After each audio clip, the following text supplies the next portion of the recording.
Hello there, and welcome to the Sleepy Science Channel. Tonight, we are stepping into the world of coffee, a drink that begins as a bright fruit on a living plant and ends as a scent that can change a whole room.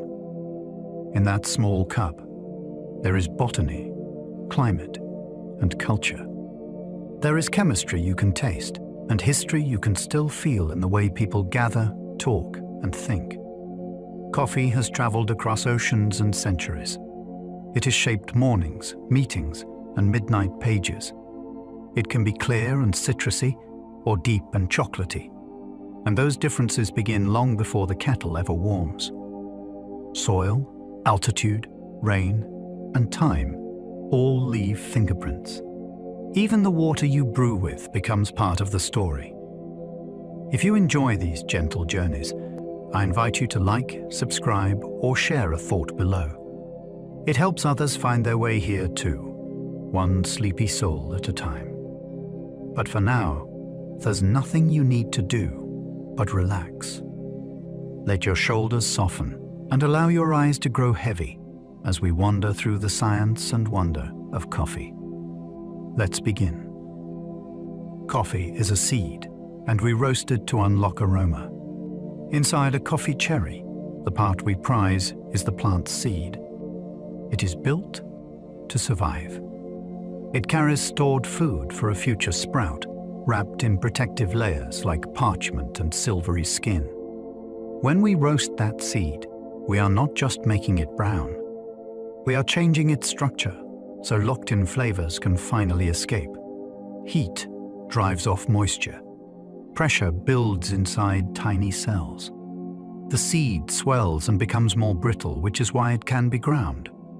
Sugars and proteins begin to transform into new tasting notes that were not present in the raw seed.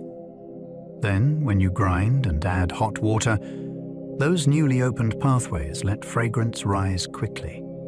It is a small plant part, yet it can fill a kitchen. Most coffee comes from two species, Arabica and Robusta. It is like having two main instruments in a global orchestra, each with its own voice and temperament. One is often grown for complexity and fragrance. The other is often grown for strength and resilience. They can be served alone, blended together, or used for different styles of brewing.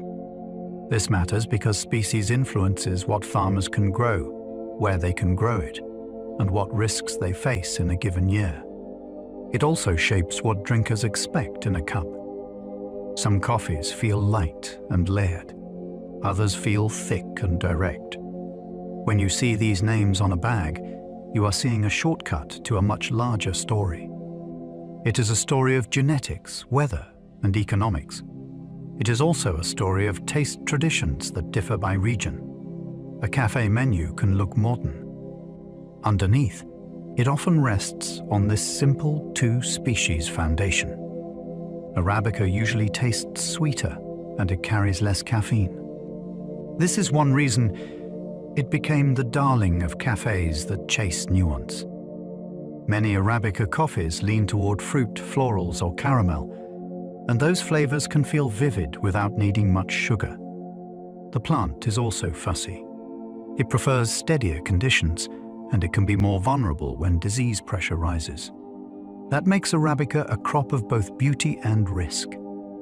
Farmers often treat it like a garden rather than a factory. They may focus on careful picking and thoughtful processing, because small mistakes can blur the very qualities people pay for. For drinkers, Arabica can be an invitation to slow down and notice details. You might catch a hint of berry one day, then a honey note the next, even from the same bag as it rests and opens up. Less caffeine does not mean less impact. It means the cup can feel graceful and still deeply alive. Robusta tends to taste bolder, and it resists pests better. Robusta has a reputation for power. It can bring a heavier body, deeper bitterness, and a punchier profile that stands up to milk, sugar, and ice. In many parts of the world, that strength is not a flaw. It is the point. Robusta can also be a lifeline for farmers facing harsh conditions. It generally tolerates heat and humidity better than Arabica, and it can shrug off some of the threats that would devastate more delicate plants.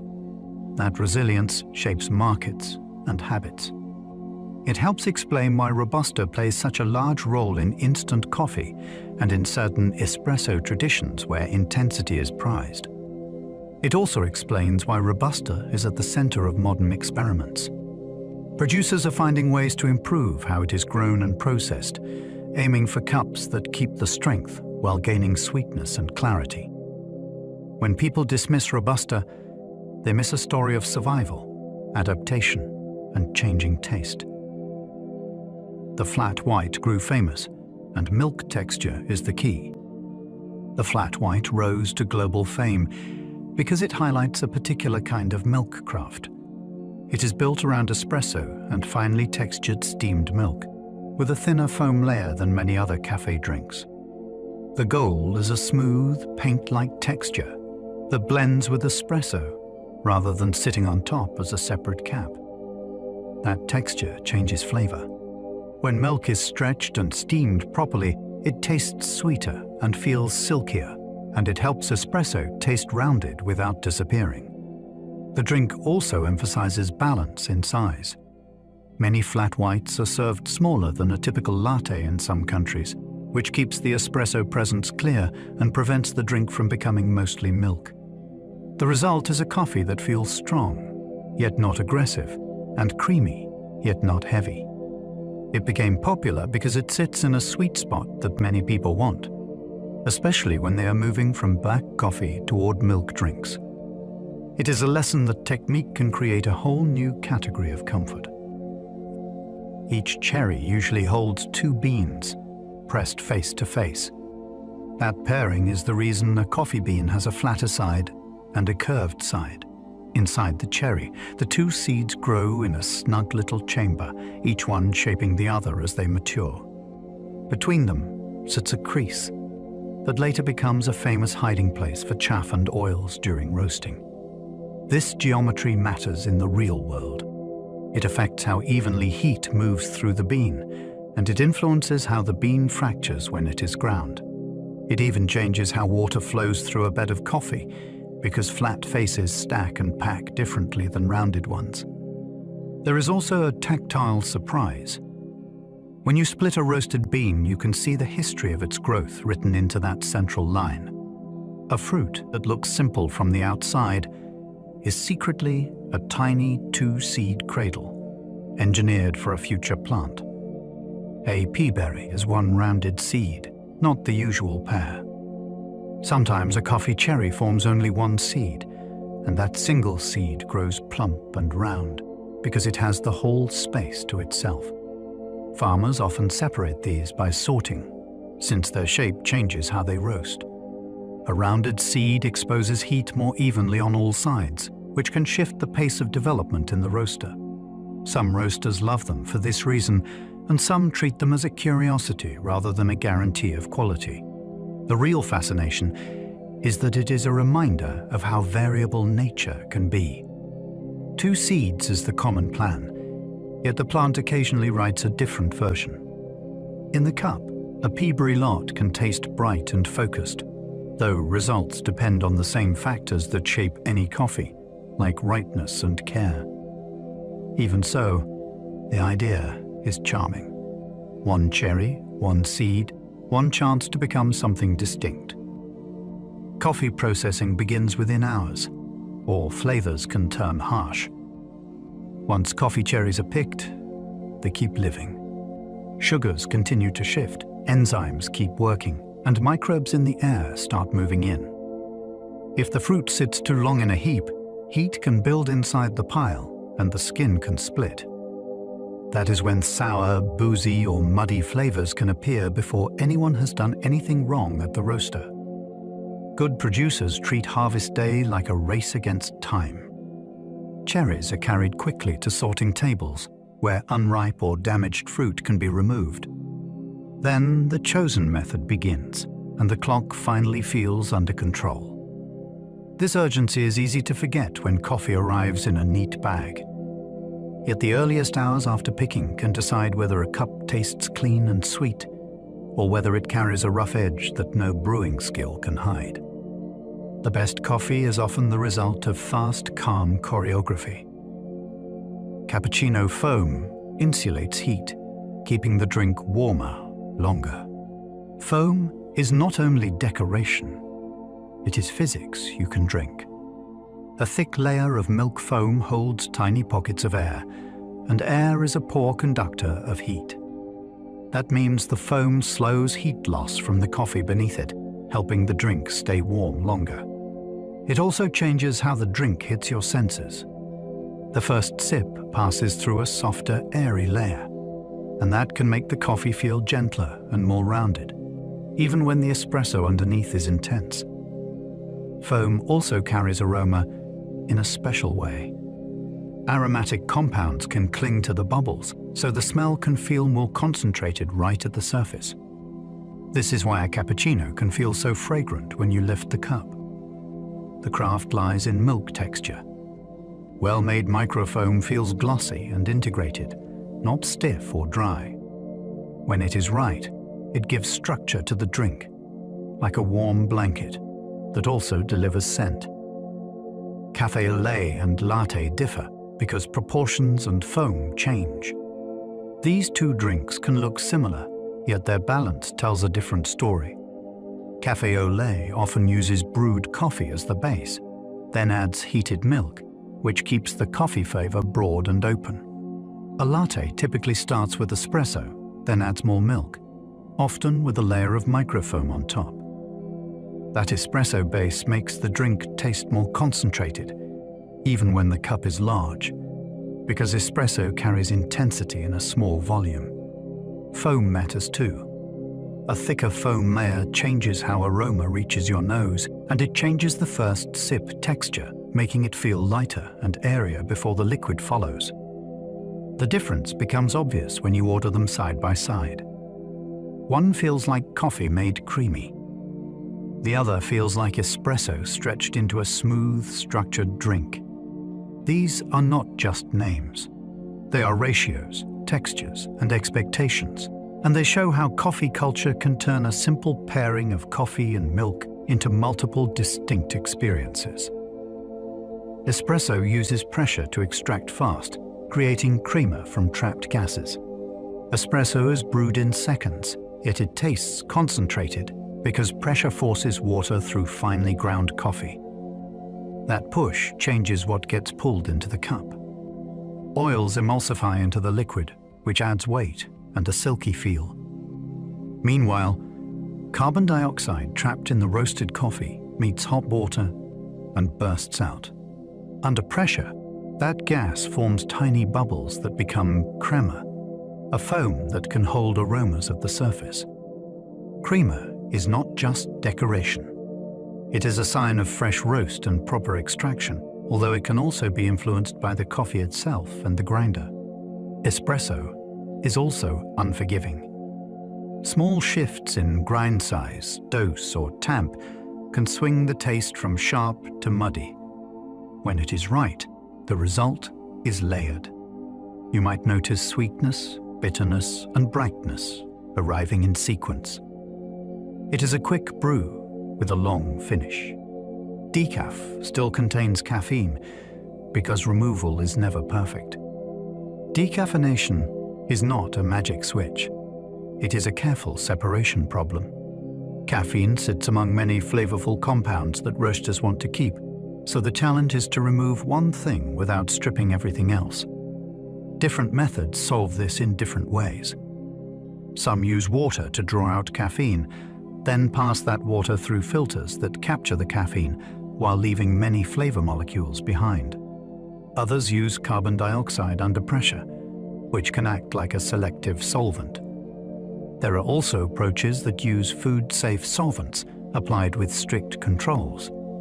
Even when done well, a small amount of caffeine remains. That is why decaf can still feel like coffee in the body, especially for people who are sensitive. It also explains why decaf is not always the same. Processing choices can shape taste. A great decaf is not a compromise.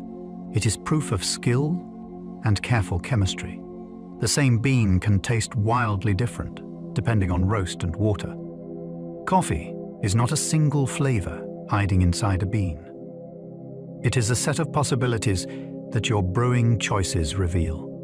Roast level changes which notes stand forward. A lighter roast might keep brighter fruit and floral hints. A darker roast can emphasize chocolate, toast, and smoke. Then water steps in as a quiet partner that decides what dissolves well. Brewing with water that lacks minerals can make the cup seem thin, even when the coffee is good. Brewing with very mineral-heavy water can flatten sparkle and push harshness. Temperature and contact time matter too, yet roast and water often explain the biggest surprises. This is why two people can buy the same bag and describe two different drinks. It is not imagination. It is extraction. Coffee is a seed that responds to heat and dissolves into water. Change the heat. Change the water. You change the story. That is part of the wonder. Each cherry usually holds two beans pressed face to face. That pairing is the reason a coffee bean has a flatter side and a curved side. Inside the cherry, the two seeds grow in a snug little chamber, each one shaping the other as they mature. Between them sits a crease that later becomes a famous hiding place for chaff and oils during roasting. This geometry matters in the real world. It affects how evenly heat moves through the bean, and it influences how the bean fractures when it is ground. It even changes how water flows through a bed of coffee, because flat faces stack and pack differently than rounded ones.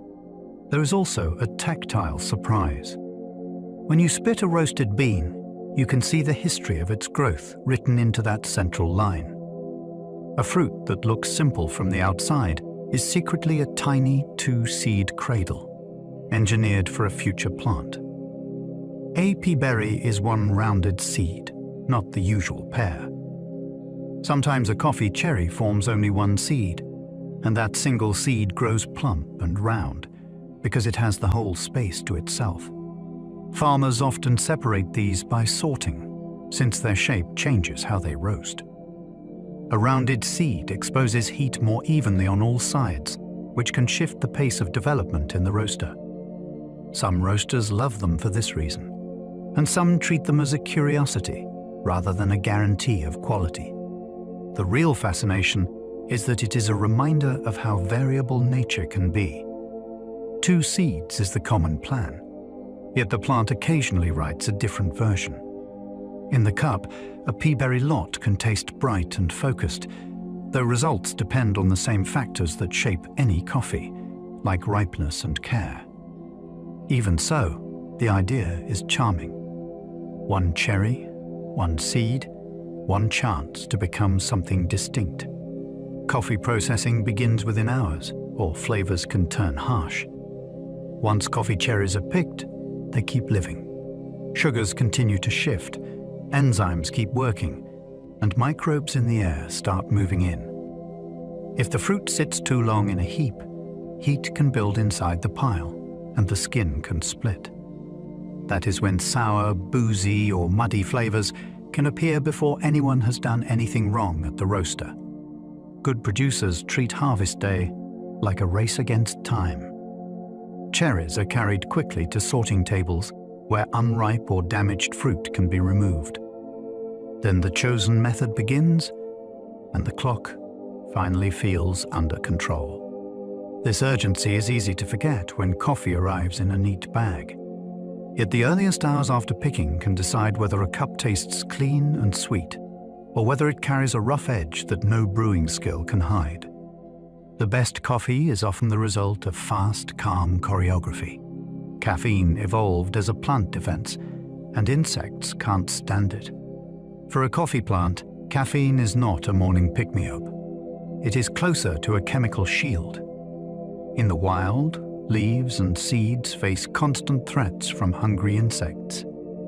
Caffeine can disrupt insect nerves and behavior, which makes feeding less successful. It can also discourage larvae from growing well on the plant. In some studies, even small doses change how insects learn and navigate, which can matter when a pest is trying to return to the same food source. Coffee plants do not keep caffeine in only one place. Different tissues can hold different amounts, which suggests a layered defense that changes with risk. There is another twist. When caffeine washes into nearby soil, it may slow the germination of competing plants. One molecule can protect the plant from nibblers above ground and rivals below it. A coffee plant can live decades and fruit year after year. Coffee is often treated like a quick commodity, yet the plant itself can be a long-lived companion. With good care, a single tree can keep producing for many years. It does not give its best harvest forever, so farmers prune and manage it to balance age with energy. New shoots are guided. Old branches are cut back. The goal is to keep the plant productive without exhausting it. Coffee also teaches patience. A young plant needs time before it yields a serious crop, so early years are an investment rather than a reward. Then comes the rhythm of seasons. Blossoms appear, cherries set, and months pass before picking. That slow calendar ties coffee to place. Weather patterns and altitude shape timing, and a farm's work follows the plant's pace. Your cup begins with years of steady growth. Coffee's aroma comes from hundreds of compounds formed during roasting. Green coffee smells faint and grassy because much of its future fragrance has not been created yet. During roasting, heat builds a library of volatile molecules that can lift from the bean and reach your nose. Some red as toasted nuts. Others suggest cocoa, spice, citrus peel, or flowers. What is remarkable is how many of these notes are not added. They are made. As temperature rises, natural sugars, amino acids, and acids react into new aromatic families. Time and heat decide which ones dominate. After roasting, many of these compounds are delicate. They fade with oxygen, light, and long storage. That is why a freshly opened bag can smell so alive. Grinding magnifies the effect by exposing new surfaces. Aroma is not an extra feature. It is a main channel of flavor. Much of what you taste is actually what you smell, carried on warm air. Spent grounds still contain caffeine, which can deter some garden pests. Even after brewing, coffee grounds are not chemically empty. Some caffeine can remain, and caffeine is a biologically active compound for many small creatures. In certain situations, that leftover caffeine can discourage pests, which is why some gardeners sprinkle grounds around plants or add them to compost with pest management in mind. The effect is not universal, and it does not replace good gardening practices. Different pests respond differently, and weather can wash compounds away. Still, the idea is fascinating. A plant compound that evolved to defend a coffee tree can continue to play a defensive role even after it has passed through your kitchen. It is also a lesson in how strong caffeine is as a signal in nature. We think of it as a human stimulant, yet in the plant world it is also a message that says, "Do not eat me." When you reuse grounds outside, you are extending that message into a new setting. Coffee aroma can linger on fabrics because oils cling to fibers. Coffee's smell feels airy, but part of it rides on oils that can stick to surfaces. When you spill coffee on clothing, or when you carry beans in a bag, aromatic oils can settle into fabric fibers and hold on. Heat makes this more noticeable. A warm room or a warm jacket can release those aromas again, which is why a coffee smell can seem to return later. Different fabrics hold scent differently, since fibers vary in how they trap oils and how easily they release them during washing. This is also why coffee equipment needs cleaning. Oils that cling to filters, grinders, and carafes can go stale and create off aromas over time. On fabric, lingering coffee can be pleasant or unwanted, depending on the moment. Either way, it reveals a truth about scent. Aroma is not only floating molecules, it is also material. It sticks, it persists, and it can carry a memory of a morning long after the cup is gone. Single origin means traceable region, not automatically better quality. It tells you where the coffee came from in a meaningful way, like a country, a region, a cooperative, or sometimes a single farm. That traceability can be exciting because it connects a cup to a real landscape and a real harvest, with weather and soil that shaped the seed. It can also make the coffee easier to talk about, because the flavors can feel like a signature of place. Yet a label alone does not promise a beautiful cup. A coffee can be perfectly traceable and still be poorly picked, poorly processed, or poorly stored. Another coffee might be a blend and taste far more balanced. The value of single origin is the story and the specificity. It is an invitation to taste difference, to compare seasons, and to notice how one place can speak through aroma and sweetness. It is a map, not a trophy. Grind size controls speed, because water takes the easiest paths. When water meets coffee grounds, it behaves like any traveler. It looks for openings. If the grounds are coarse, there are wide corridors between particles, so water moves quickly and pulls out less before it passes through. If the grounds are finer, the corridors narrow, flow slows, and extraction climbs fast. This is why one small twist of a grinder can turn a balanced cup into something sour and thin, or bitter and heavy. Grind size is also about evenness. A brew bed with mixed particle sizes creates mixed extraction, and that can taste confusing rather than complex. Different brew methods demand different speeds. A French press needs time with a coarser grind. Espresso needs resistance from a fine grind. Every time you change grind, you are changing contact time without touching a clock. It is the steering wheel of brewing, and it is more powerful than most people guess. Finer grinds extract faster, but they can also over-extract easily. Small particles have more surface area exposed to water, so flavor compounds leave them quickly. That is the advantage. It is also the trap. With a fine grind, the early part of extraction can be sweet and vivid, then it can slide into harshness if water keeps pulling. Those later compounds can taste woody, drying, and sharp. Finer grinds can also slow flow so much that the brew stalls, which tempts people to use hotter water or longer times that can push bitterness even further. Espresso shows this drama most clearly. A shot can look perfect, then taste rough because the coffee was just a little too fine for that dose and that machine. The best brewers treat fine grinding like lighting a match. It brings energy fast. It needs control, and it rewards attention.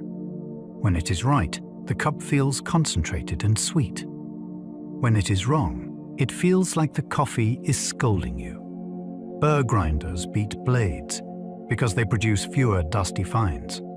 A blade grinder works like a tiny propeller, smashing beans into a mix of chunks and powder. That mix is why the same brew can taste both sour and bitter at once. The small dust extracts quickly and turns harsh, while the larger pieces lag behind and contribute a thin, underdeveloped sourness. Burr grinders work differently. They crush beans between two surfaces set to a precise distance, aiming for particles that are far more uniform. Uniformity brings clarity. The brew becomes easier to predict and easier to repeat. It also gives you real control when you change settings, since the grinder responds in a consistent way. This is why cafés invest in heavy burr grinders and why home coffee changes dramatically when people upgrade. The difference is not luxury. It is physics.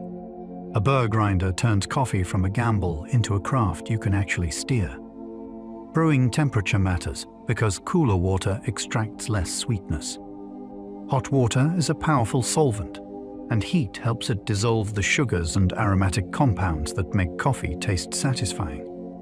When water is too cool, extraction can stall before sweetness fully appears, leaving a cup that feels sour, thin, or strangely salty. Temperature also shapes which compounds dominate. Cooler brewing can emphasize sharper acids and leave heavier flavors behind. That can be pleasant in some styles, yet it often reads as incomplete when you expect a rounded cup. Very hot water brings its own risks, since it can pull harshness if grind and time are not well matched. The point is that temperature is not a background setting. It is a major lever. It decides how quickly flavor moves from solid grounds into liquid. This matters even more in cold environments, where kettles and brewers lose heat fast. Two people can follow the same recipe and still get different results because their brew temperature drifted. When coffee tastes mysteriously weak, temperature is often the hidden answer. Some people feel jittery fast because sensitivity varies widely.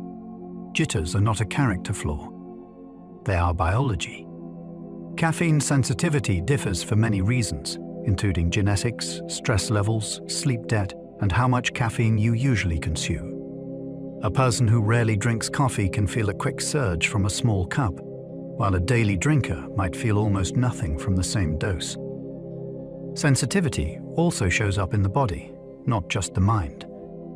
Some people notice a racing heart. Others notice shaky hands. Some feel anxious, even if the day was calm before the coffee. How you drink matters too. Coffee on an empty stomach can feel stronger, and sweet coffee can encourage faster drinking, which compresses the dose into a short time. The useful lesson is that caffeine is personal. You can treat it like a dial, not a challenge. Smaller servings, slower sipping, and earlier timing can keep the benefits while avoiding the buzz that feels unpleasant. Coffee can stimulate stomach acid in some people, especially on an empty stomach. For some bodies, the first sip acts like a signal flare to the digestive system. The stomach gets the message: get ready. Food might be coming. Acid production can rise, and that can feel like warmth, fluttering, or discomfort if there is nothing else in the stomach to buffer it. This effect varies widely. Some people feel nothing at all, while others notice it quickly with certain roasts or stronger brews. Darker roasts can feel smoother to some drinkers, yet the real difference is often the whole routine. Food, hydration, stress, and sleep can change sensitivity from day to day. The practical takeaway is simple and human. Coffee is powerful, and the stomach is responsive. If coffee ever feels like it lands too sharply, pairing it with breakfast, reducing strength, or sipping more slowly can change the experience without giving up the ritual. Coffee spread globally through trade, religion, politics, and pure habit. Coffee began as a local plant and became a global ritual because people carried it along the paths they already traveled. It moved with merchants and sailors. It moved with pilgrims and scholars. It moved with empires that wanted valuable crops and dependable taxes. Ports became gateways for beans, stories, and brewing styles. In some places, coffee was welcomed as an alternative to alcohol for social life. In other places, leaders worried about gatherings and tried to control it. The drink kept winning because it fit human schedules. It paired well with work, conversation, and long nights of study. As demand grew, plantations reshaped landscapes and labor systems, which tied coffee to painful chapters of history as well as to everyday comfort. Even the word for coffee shifted as it crossed languages. A simple seed became a global habit that still links farms, shipping lanes, city cafés, and home kitchens in one long chain. Coffee houses helped shape modern public debate, business, and news culture. Before cafes became a casual stop, they were often hubs where strangers sat close and talked. A good coffee house offered more than a drink. It offered light, warmth, and a seat in a room full of information. In cities like London, coffee houses became places where merchants compared shipping reports and prices. Writers and philosophers argued over pamphlets and rumors. News spread fast because people read aloud and reacted in public. Some coffee houses even became linked to specific trades, which helped early business networks form. Over time, this culture influenced how societies discuss ideas outside churches and courts. It created a space that was neither home nor government. It was public, but it was personal. You can still feel the echo today. When people meet for coffee to talk, plan, negotiate, or debate, they are stepping into an old pattern. The cup is small. The social effect can be enormous. Your brain notices coffee's scent before the first sip hits. Smell is a fast sense. When coffee aroma rises, molecules drift into your nose and bind to receptors that send signals straight toward brain regions involved in memory and emotion. That is why the scent can feel like a place, a season, or a person. It can also prime expectation. Before you taste anything, your brain begins predicting what is coming. Saliva increases. Attention sharpens. The body prepares for a familiar routine. For many people, this happens even with a mug that holds no caffeine at all. The aroma alone can trigger a learned response. This is one reason coffee can feel comforting. It is not only chemistry in the cup. It is also a pattern in the mind. Roasting and grinding make aroma stronger because they release more volatile compounds into the air. So the first sip is not the beginning. The experience starts earlier. It starts with breath, memory, and anticipation. Coffee cherries often ripen on the same branch at different times. That single detail changes everything about harvest. On one twig, you can have a deep red cherry that is ready, a yellowing one that needs days, and a hard green one but is weeks away. If a farm strips a branch all at once, those unripe cherries can bring a sharp, grassy edge. Overripe ones can lean toward a dull, fermented taste. This is why careful farms pick in passes. They return again and again, choosing only what is ready. It is slow, expensive work, and it turns ripeness into a flavor choice. You can taste the result as sweetness that feels clean, and as fruit notes that seem intentional rather than chaotic. Even the same field can ripen unevenly because sunlight and airflow differ from tree to tree. Coffee is not harvested like a uniform crop. It is gathered like a series of small decisions. Coffee plants prefer highlands because cooler nights slow cherry growth. A slower pace can be a gift. When nights cool down, the plant is not racing through development. It has more time to build sugars and complex flavors inside each cherry. Think of it like a longer simmer instead of a quick boil. The result can be a cup that feels more detailed, with a brightness that seems precise rather than loud. Highlands also tend to bring bigger day to night swings, which can stress the plant in a productive way. It responds by thickening cherry tissues and developing denser seeds.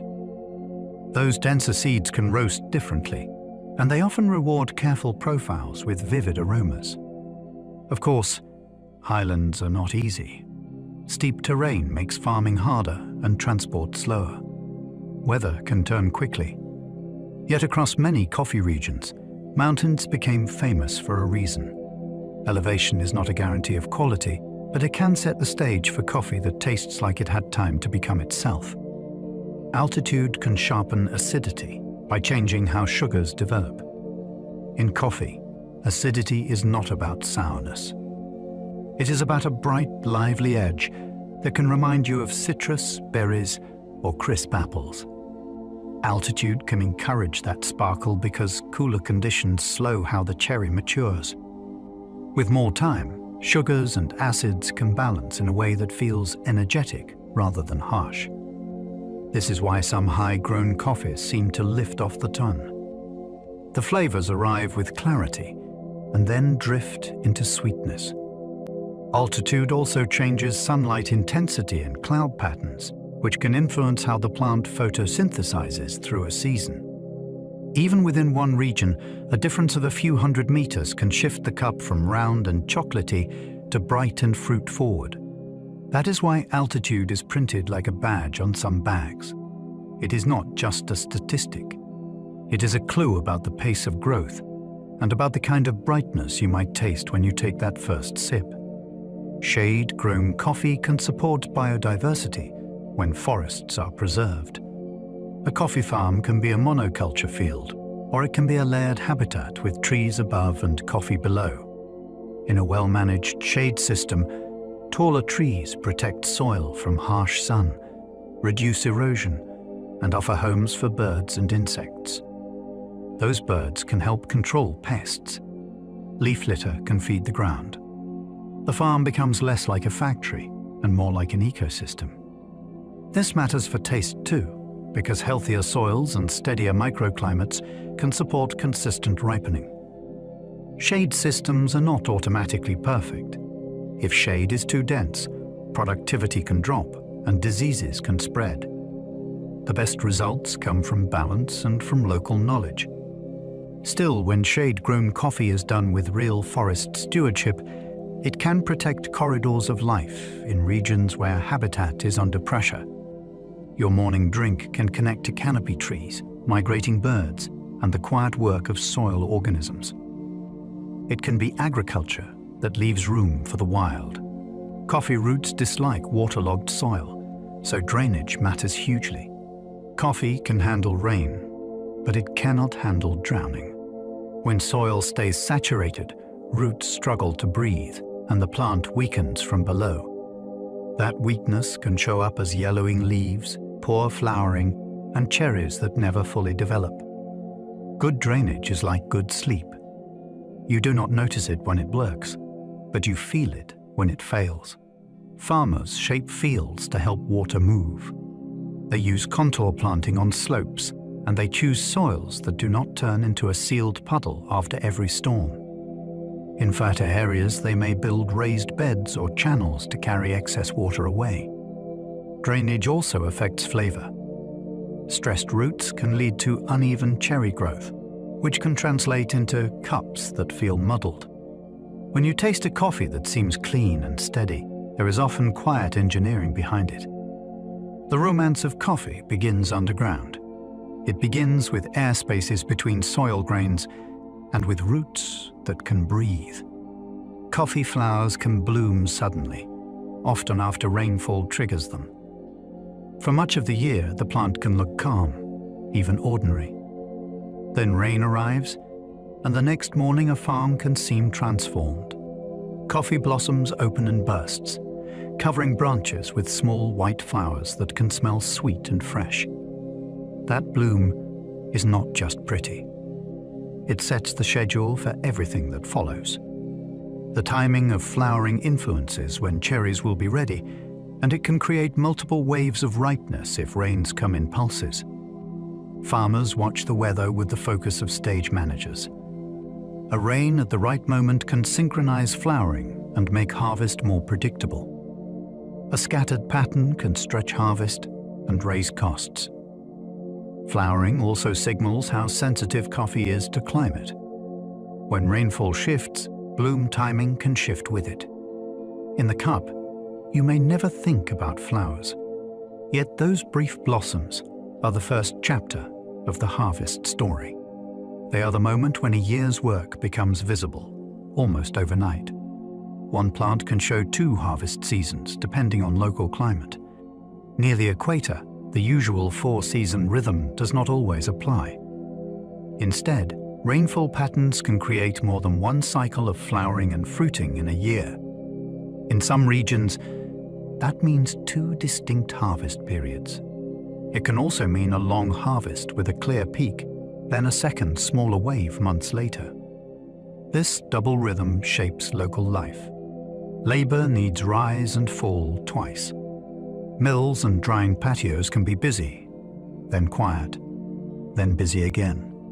For roasters and buyers, it can mean fresh coffee arriving in different windows, which changes how supply and taste evolve through the year. It also influences what fresh crop means in different countries. A coffee that is new in one place may be older in another, simply because harvest calendars are staggered. This is part of coffee's global complexity. Even if two farms grow the same type of coffee, climate can give them different clocks. The plant follows rain, and people follow the plant. Washed processing removes fruit early, highlighting clarity and acidity. In this method, the fruit is separated from the seed soon after picking, and the sticky layer around the seed is loosened with water and time. What remains is coffee that tends to taste clean, structured, and easy to read. Many people describe it as a cup where flavors feel separated, like instruments you can pick out in a song. That character can be especially striking in coffees with citrus or floral notes because there is less dried fruit influence clinging to the seed during drying. Washed lots also reveal mistakes quickly. If picking is sloppy, defects stand out. If fermentation is uncontrolled, the cup can taste thin or sharp. When done well, washed coffee can feel like a window into place. You might notice crisp brightness, then sweetness, then a finish that stays tidy. It is not louder coffee. It is clearer coffee, and that can feel like magic when you taste it for the first time. Natural processing dries the whole cherry, often boosting fruity notes. Here, the seed stays inside the fruit while it dries, like a letter sealed in a scented envelope. As the cherry slowly loses water, sugars and flavors in the pulp can influence what happens inside the seed. Many naturals taste jammy, winey, or vividly tropical, and the aroma can be so expressive that it surprises people who think coffee is only bitter. This style can also be risky, which is part of its drama. If drying is uneven, some cherries may rot, while others dry too fast, and that can lead to unpleasant, stale flavors. Producers work hard to prevent that by turning cherries, spreading them in thin layers, and protecting them from rain. When it goes right, natural coffee feels like a different category of drink. It can taste like fruit and chocolate had a conversation. It can also carry a heavier body that lingers, as if the coffee remembers the cherry it came from. Honey processing keeps sticky mucilage, balancing sweetness and brightness. Honey processing is named for texture, not flavor additives. After the skin is removed, a tacky layer of fruit remains clinging to the seed, and that layer dries with it. Producers can leave a little or a lot, which changes both the work and the result. With more mucilage, drying takes longer, and the risk of unevenness rises. With less, the coffee can behave closer to a washed lot. When done well, honey-processed coffee often lands in a satisfying middle space. It can have the cleanliness of a washed cup, yet it also carries a rounded sweetness that feels soft on the tongue. This method is also a lesson in attention. The seed is coated, and that coating can ferment if it stays too wet. So farmers turn beds and monitor moisture like chefs watching a glaze. The reward can be a cup that tastes lively, then melts into sweetness, without feeling heavy or wild. Fermentation can shape flavor because microbes transform sugars into acids. Fermentation sounds dramatic, but it is simply life doing chemistry. Yeasts and bacteria consume sugars and produce new compounds, including acids and aromatic molecules that can change how coffee tastes. The process can happen in tanks, in open channels, or even inside a drying cherry. Temperature, time, and cleanliness all steer the outcome. Done thoughtfully, fermentation can add complexity, like a brighter sparkle, a deeper sweetness, or a fragrance that feels more floral. It can also help remove sticky layers during washed processing, which makes drying more even. What makes it fascinating is that it is partly visible and partly invisible. You can measure temperature, you can smell the tank, and you can watch bubbles rise. Yet the most important transformations are tiny and hidden. Two farms can use the same steps and still get different results because local microbes differ.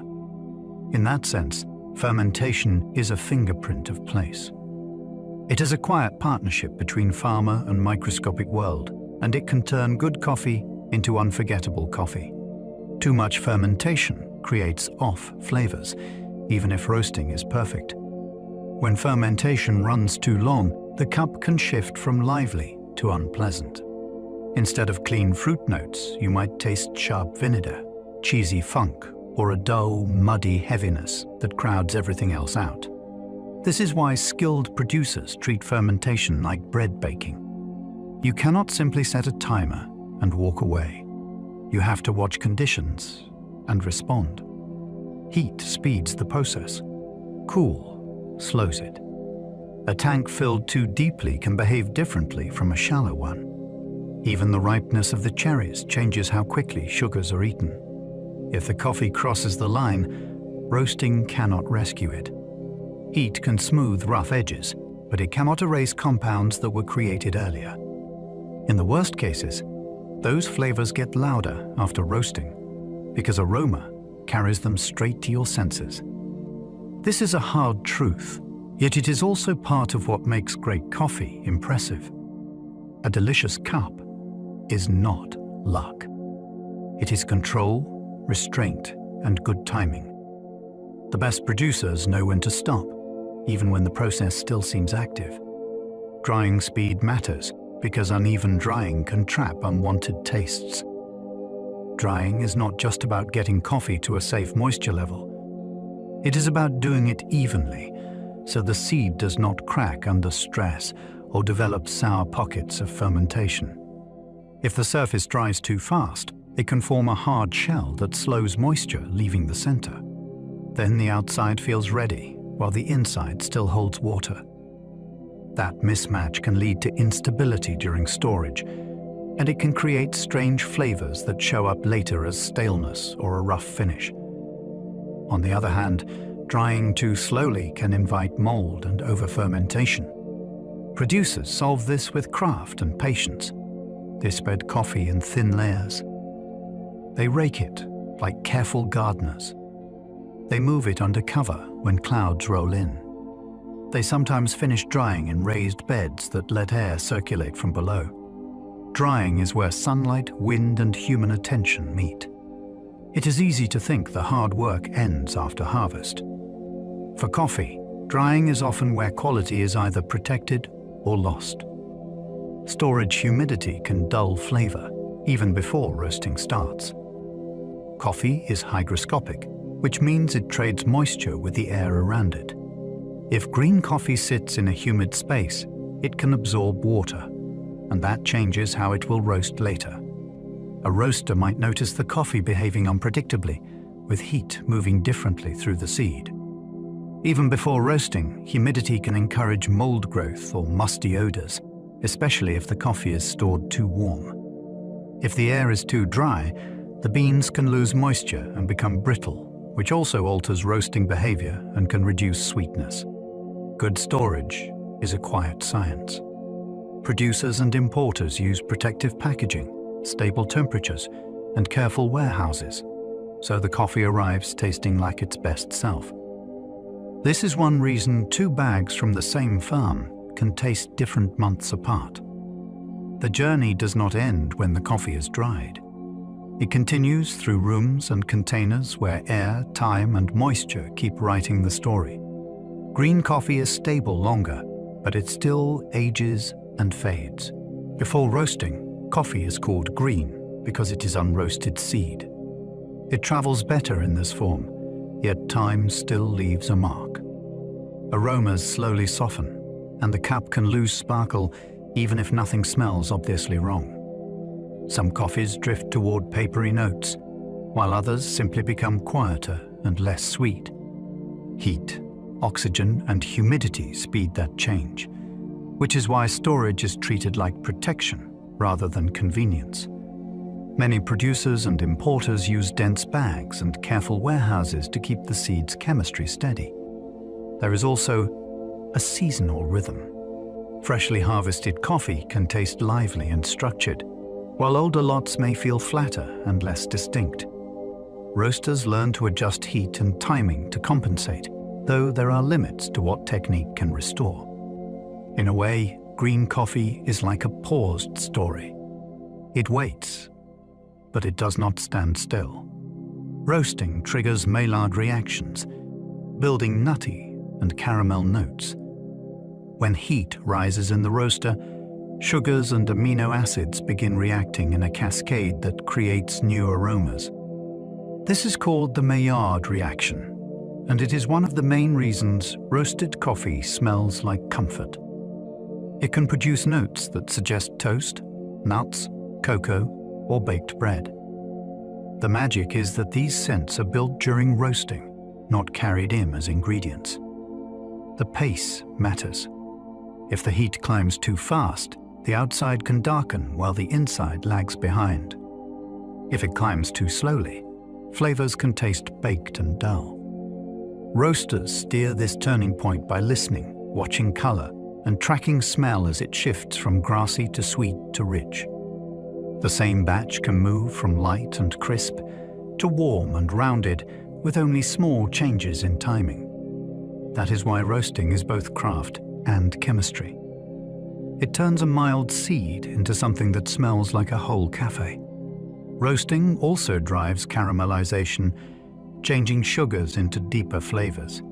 Caramelization is what happens when sugars break down under heat and rebuild into darker, more complex tasting compounds. In coffee, it helps create that familiar sweetness that can feel like toffee or browned butter. It also deepens color and adds a fuller, richer aroma that starts arriving before the roast looks very dark. This is different from the Maillard reaction, since it focuses more directly on sugars themselves. The balance between these processes shapes how a coffee tastes, and it can be surprisingly sensitive. Push caramelization too far, and sweetness can tip into bitterness. Stop too early, and the cup may taste thin, even if it is bright. Roasters think about this the way a cook thinks about browning onions. There is a moment when sweetness blooms. There is another moment when it turns sharp. The best roasts land in that delicious window where depth and clarity meet. First crack is steam pressure breaking cells, not burning. In the roaster, there is a moment when the beans begin to make sharp popping sounds. That sound is first crack, and it is a physical event. Water inside the bean turns to steam as the bean heats. Pressure builds, and the cell structure finally gives way.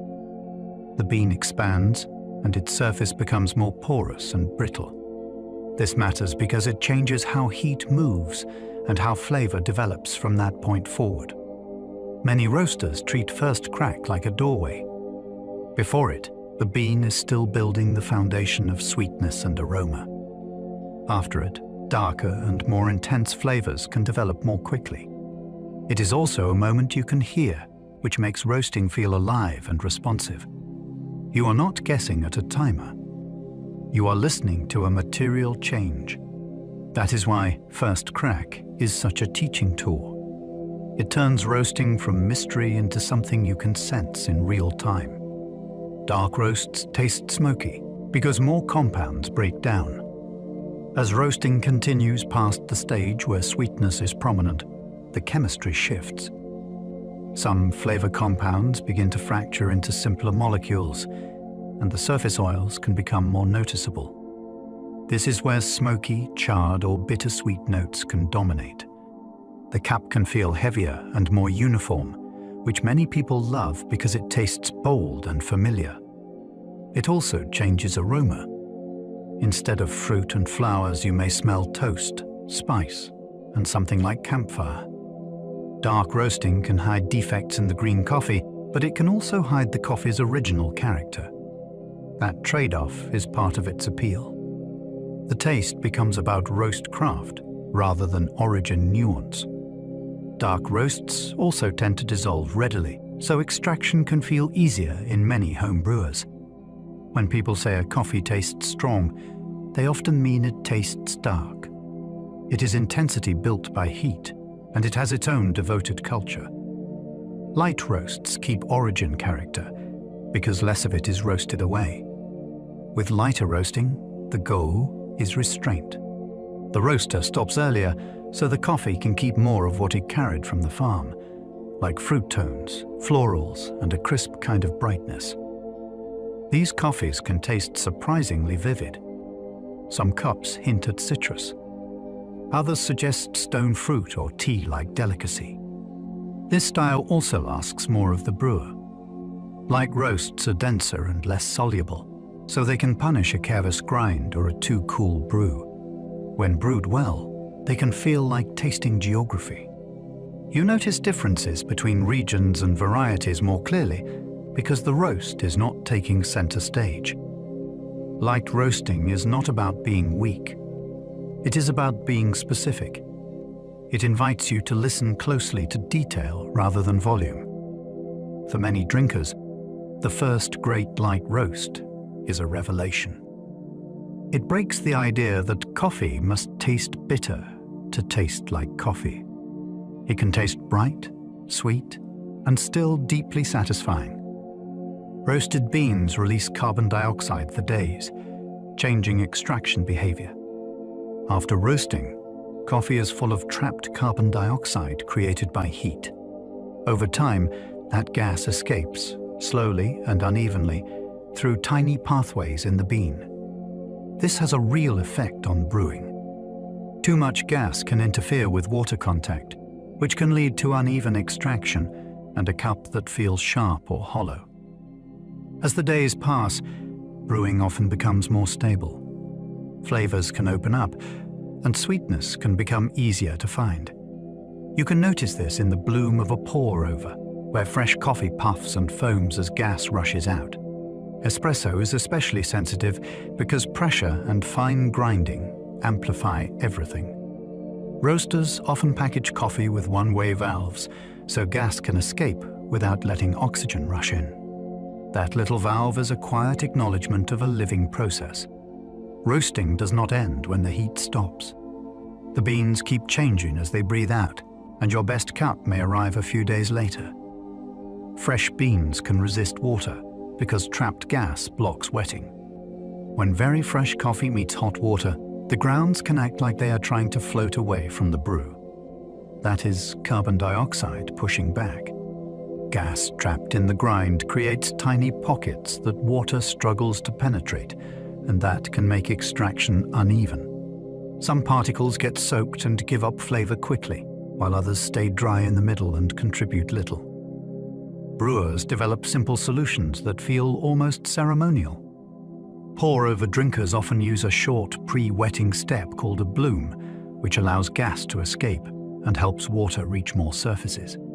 Immersion brewers notice the same effect when crusts rise and bubble. This resistance is also why fresh coffee can taste surprising. It smells incredible, yet it can brew poorly if you treat it like an older batch. In a way, the coffee is still holding its breath from roasting. Let it exhale, then it becomes more willing to share its flavors. Resting after roast can improve espresso by calming excess gas. Espresso is a high-pressure brew, and it magnifies small variables.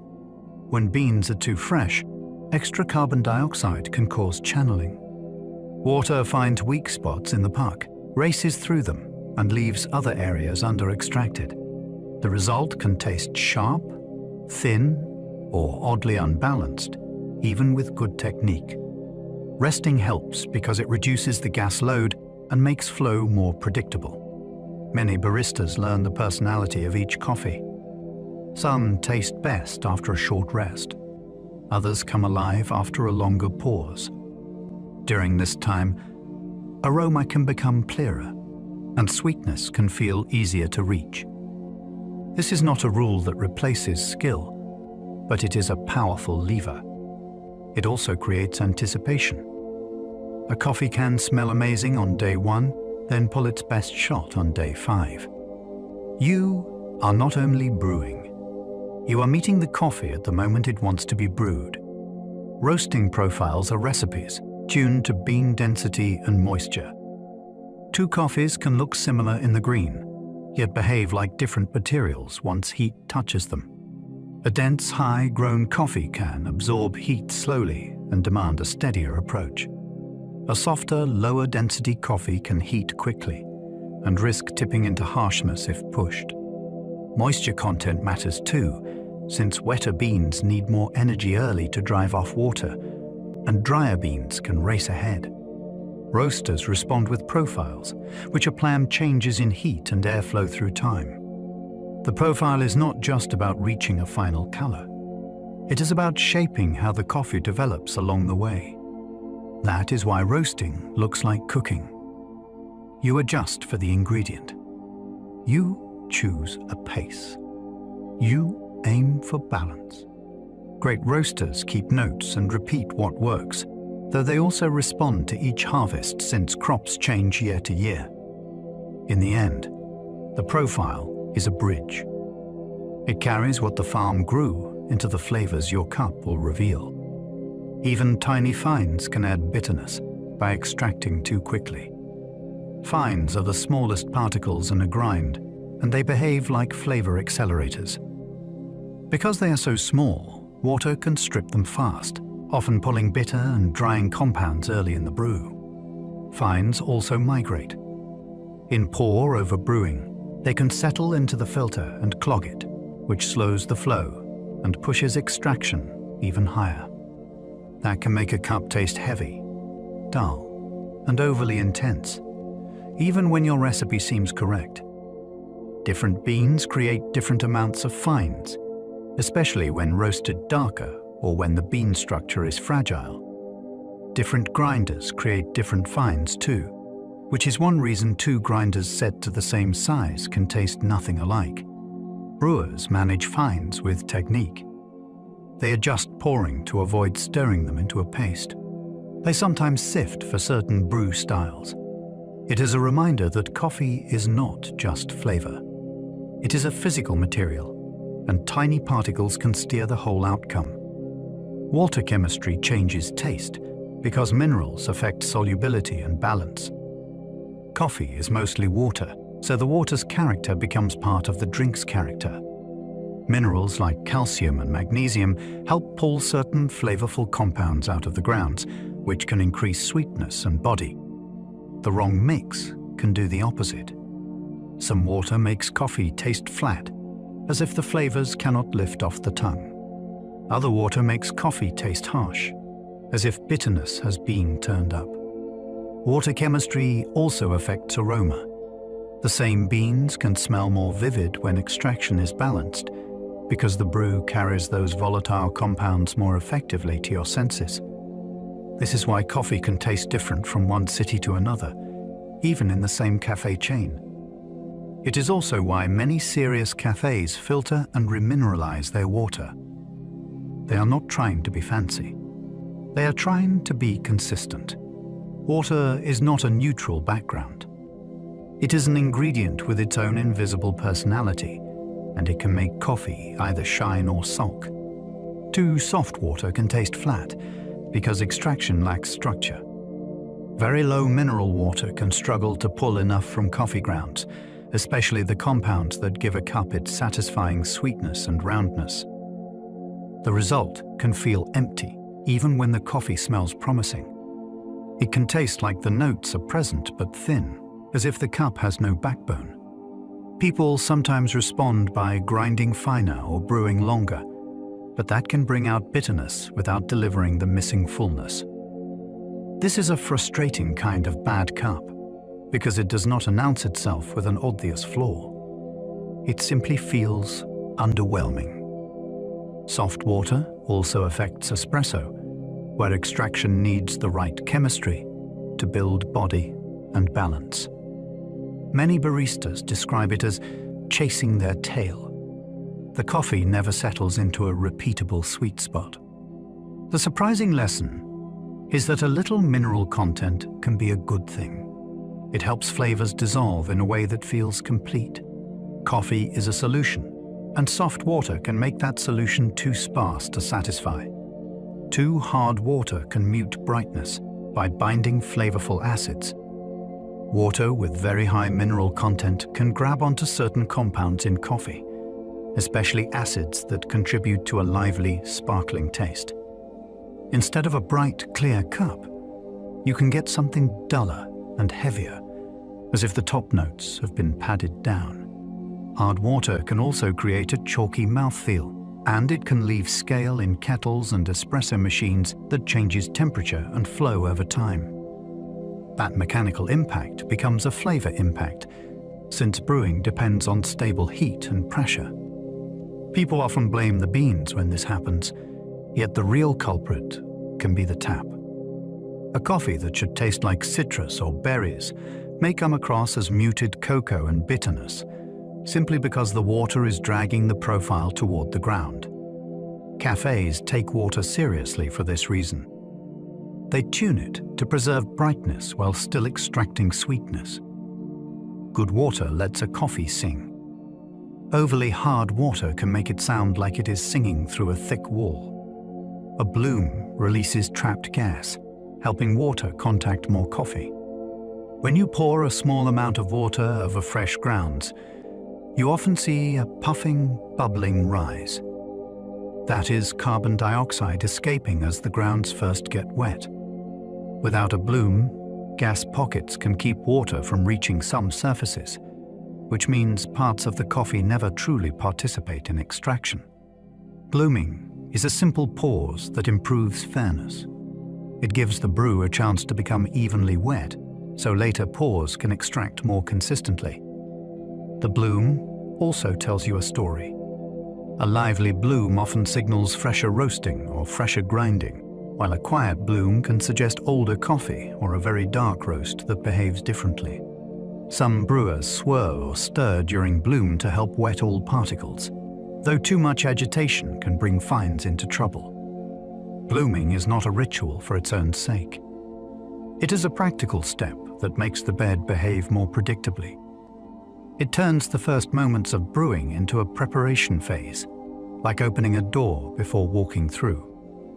Paper filters trap oils, producing a cleaner cup and mouthfeel. Coffee contains flavorful oils that can add richness. Yet those same oils can also make a cup feel heavy or muddy.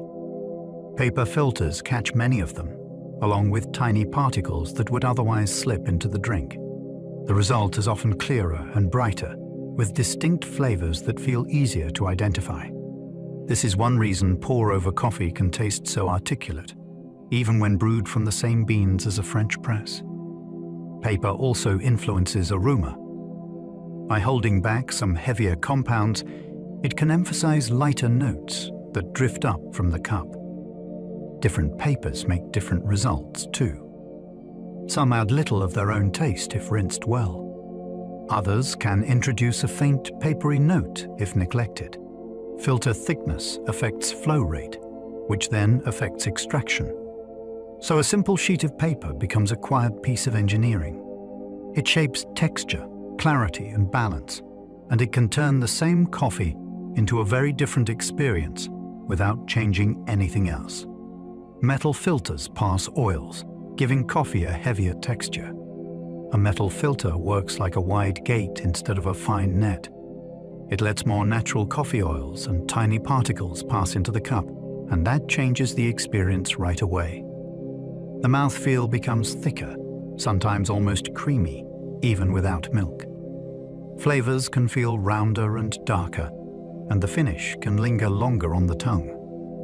This is why the same beans can taste brighter and cleaner through paper, yet richer and weightier through metal. It is not only taste, it is texture, and texture shapes what your brain notices. Many people love metal-filtered coffee for comfort, especially in immersion brewers and some reusable filter systems. Others prefer paper when they want crisp clarity. Neither is more correct.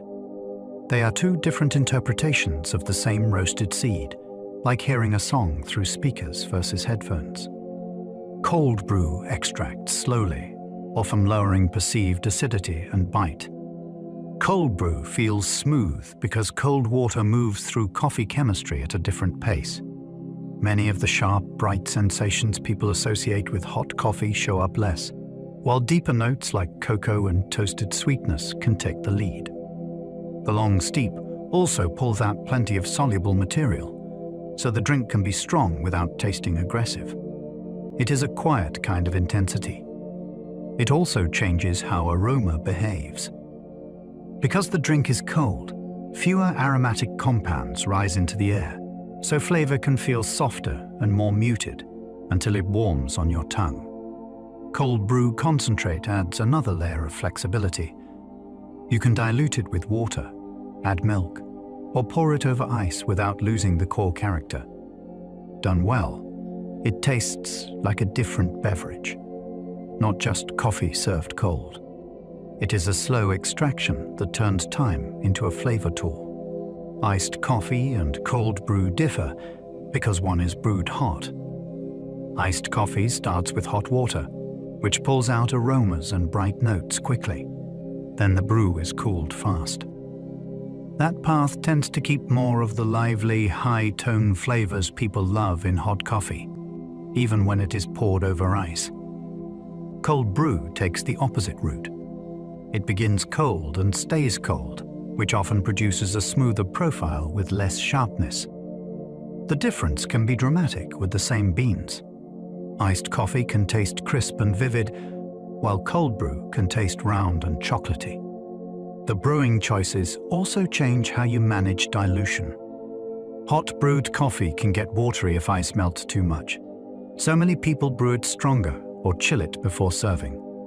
Cold brew is often concentrated from the start, so it can handle ice with less fuss. Two cold drinks, two distinct stories. Espresso is concentrated, but it often has less caffeine per serving. Espresso feels like a bolt because it is intense in flavor and texture. The shot is small, the aroma is bold, and the taste arrives fast. Caffeine, though, is not only about concentration. It is also about volume.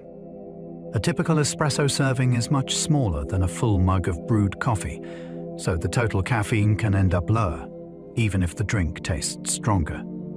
This surprises people because the sensory impact is huge. Espresso also has a special kind of pace. You drink it quickly, and that can make the effect feel immediate. The ritual contributes too. The sound of grinding, the warm cup, the quick sip at a bar.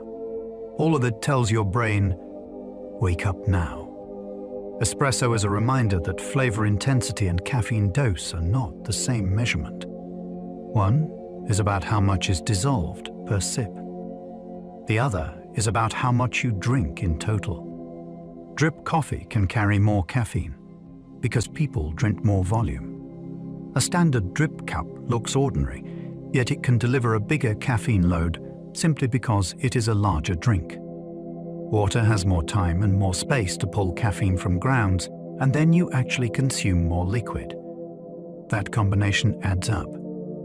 It also explains why people can feel fine after a single espresso, then feel wired after a large brewed coffee. The drink does not need to taste aggressive to be potent. Drip coffee can taste mellow, especially with a medium roast and a paper filter, yet the caffeine can still be significant. Serving size is the hidden variable that many labels do not make obvious. A café small might be much larger than what you pour at home, and refills quietly multiply the total. This is why caffeine conversations can get confusing. People compare drinks by style, yet the real comparison should start with how much ends up in the cup. Caffeine peaks in blood within about an hour for many people. Caffeine does not act like a light switch.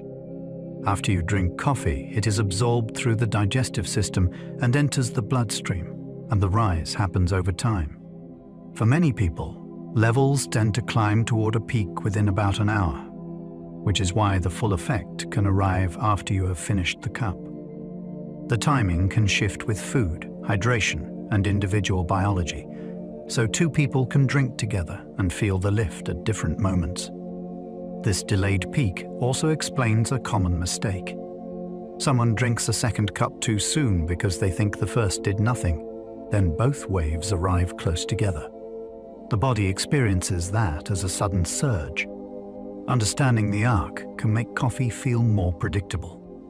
It is not only what you drink, it is when you drink it and what your body is doing as it absorbs it. Coffee is a beverage, yet it behaves like a timeline. Your genes influence caffeine clearance, changing how long it keeps you alert.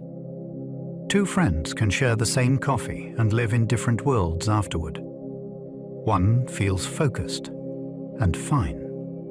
The other is awake late into the night. A major reason is genetics. Enzymes in the liver break down caffeine, and the genes that shape those enzymes vary between people. Some bodies clear caffeine relatively quickly. Others clear it slowly, which means the stimulating effect can linger far longer. This difference can shape lifelong habits. Quick metabolizers may drink coffee after dinner and sleep well. Slow metabolizers may need a morning-only rule. Genetics is not the only factor.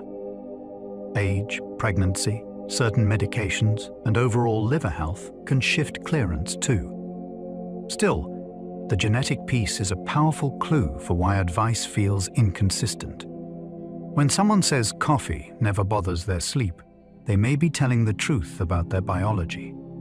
Your relationship with caffeine is partly written in your cells, long before your first latte. Caffeine blocks adenosine receptors, so tiredness signals feel quieter. As your day goes on, your brain builds sleep pressure. One molecule involved in that pressure is adenosine, which binds to receptors and helps create that heavy, ready-for-rest feeling. Caffeine fits into those receptors without activating them, so the signal that says you are getting tired is reduced. The important detail is that caffeine does not remove sleep pressure. It masks how strongly you feel it. This is why a crash can happen later, especially if you have been awake a long time. Once caffeine is metabolized, adenosine can bind again, and the tiredness that was waiting can return quickly. This also explains why coffee can feel so effective even before it feels energizing. It is not always adding energy. It is often lowering the perception of fatigue. Your mind feels clearer because one of the brakes has been lifted. The body is still the body, yet the dashboard warming light is dimmed. Coffee can affect sleep even when drunk early in the day because its half-life can be long. Caffeine has a half-life, which means it takes time for the body to reduce its level by half.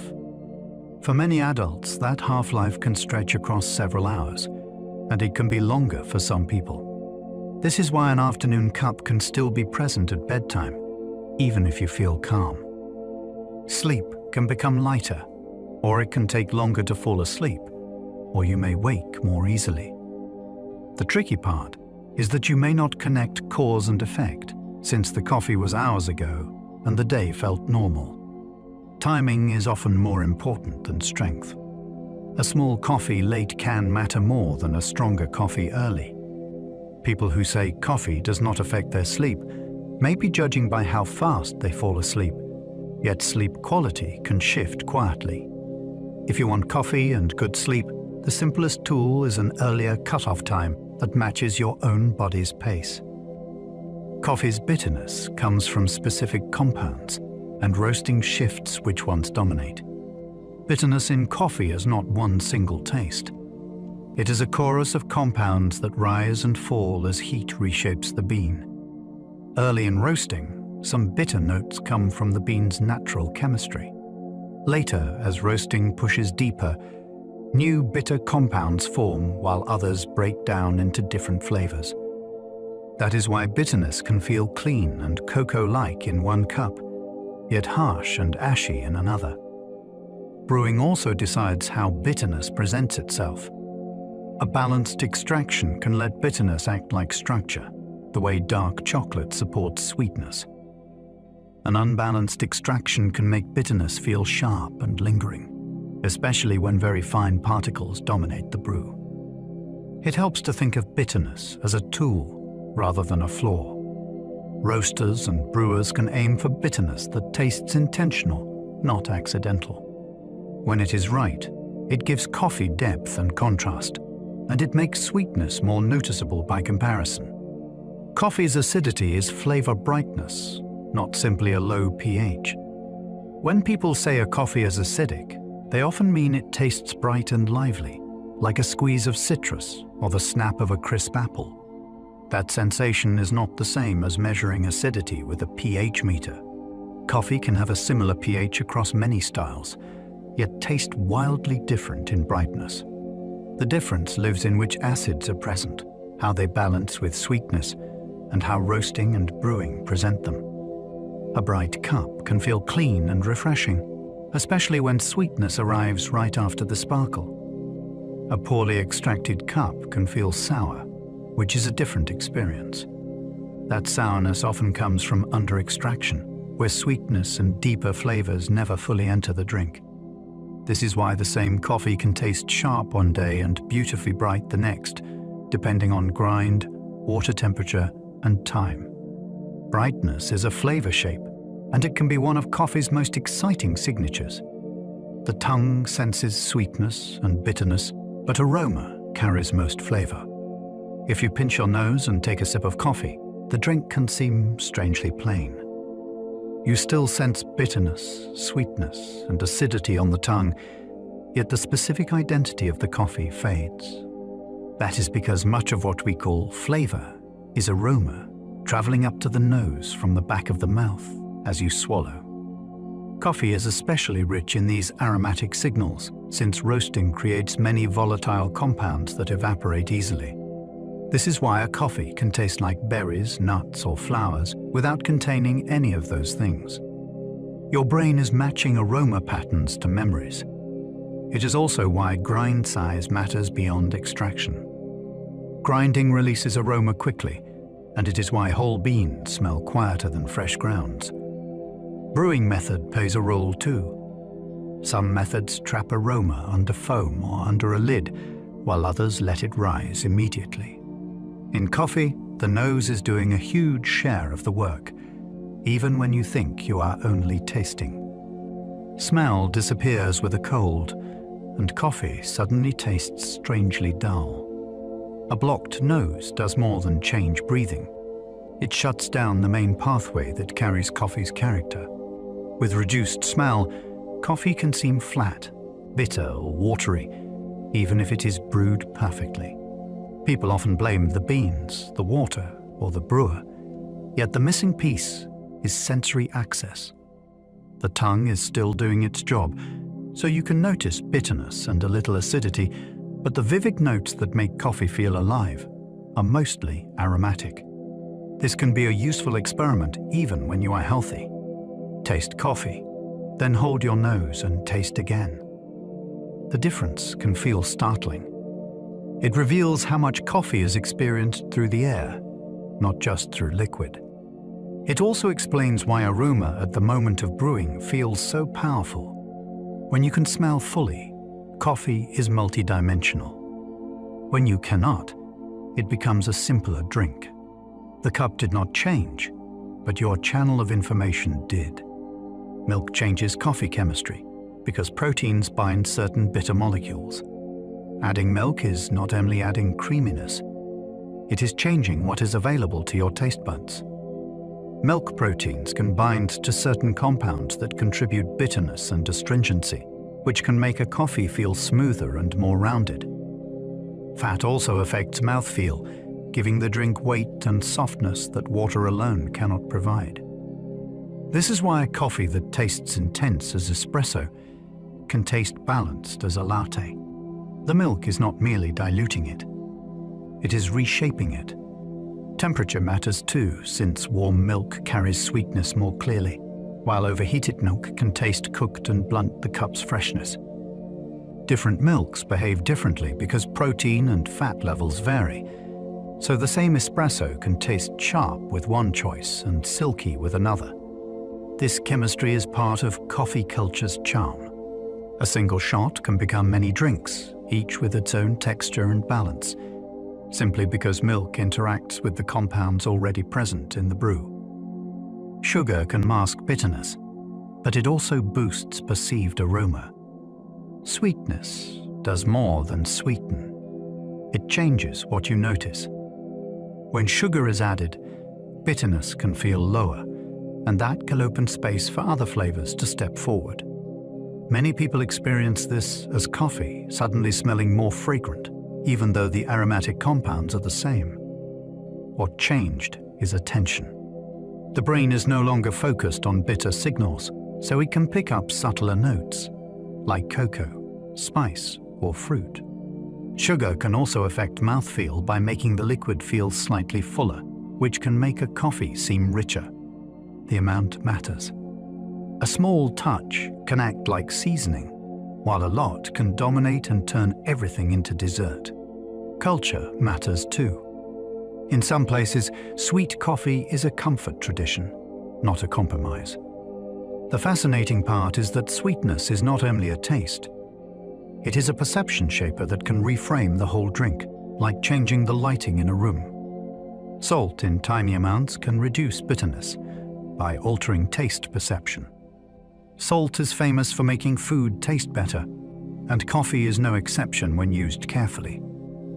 In very small amounts, salt can dampen the perception of bitterness, which can make a harsh cup feel smoother without making it taste salty. This is not magic. It is taste biology. Salt ions influence how signals are processed, and the balance between bitter and other tastes can shift. It is similar to how a pinch of salt can make chocolate taste more chocolatey. The key is restraint. Too much salt ruins the cup and announces itself immediately. A tiny amount can act like a quiet editor, softening rough edges so sweetness and aroma become easier to notice. Some people use this trick for over-extracted coffee, and some use it to make instant coffee more pleasant. It is also a reminder that coffee is a sensory experience, not just chemistry.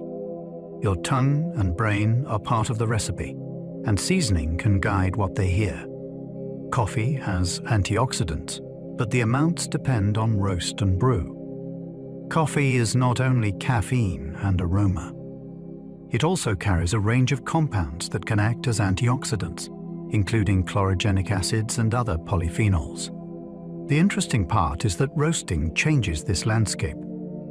Some antioxidants decrease as heat breaks them down, while other new compounds form that can also contribute antioxidant activity. Brewing choices matter too. Contact time, temperature, and filtration influence what ends up in the cup. A longer brew can pull more soluble compounds, while a paper filter can remove certain oily components. This does not turn coffee into a medicine, and it does not make every cup identical. It makes coffee a moving target, shaped by agriculture, roasting, and brewing. For a listener, the wonder is that a familiar drink contains a hidden chemical library that shifts with craft. Two cups can taste different, and their antioxidant profiles can differ too, simply because of how they were made. Coffee is a beverage, yet it is also a chemistry story that keeps changing. Coffee contains oils called diterpenes, and filters can reduce them. Some of coffee's natural oils include diterpenes such as cafestal and kaolin. These contribute to flavor and texture, and they are part of why unfiltered coffee can feel rich and substantial. The brewing method decides how much of these oils reach your cup. Paper filters trap a significant portion, while metal filters and methods like French press allow more through. This difference is not just academic.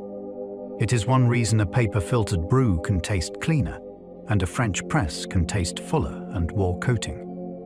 These oils also carry aroma, so they can change how long fragrance lingers after a sip.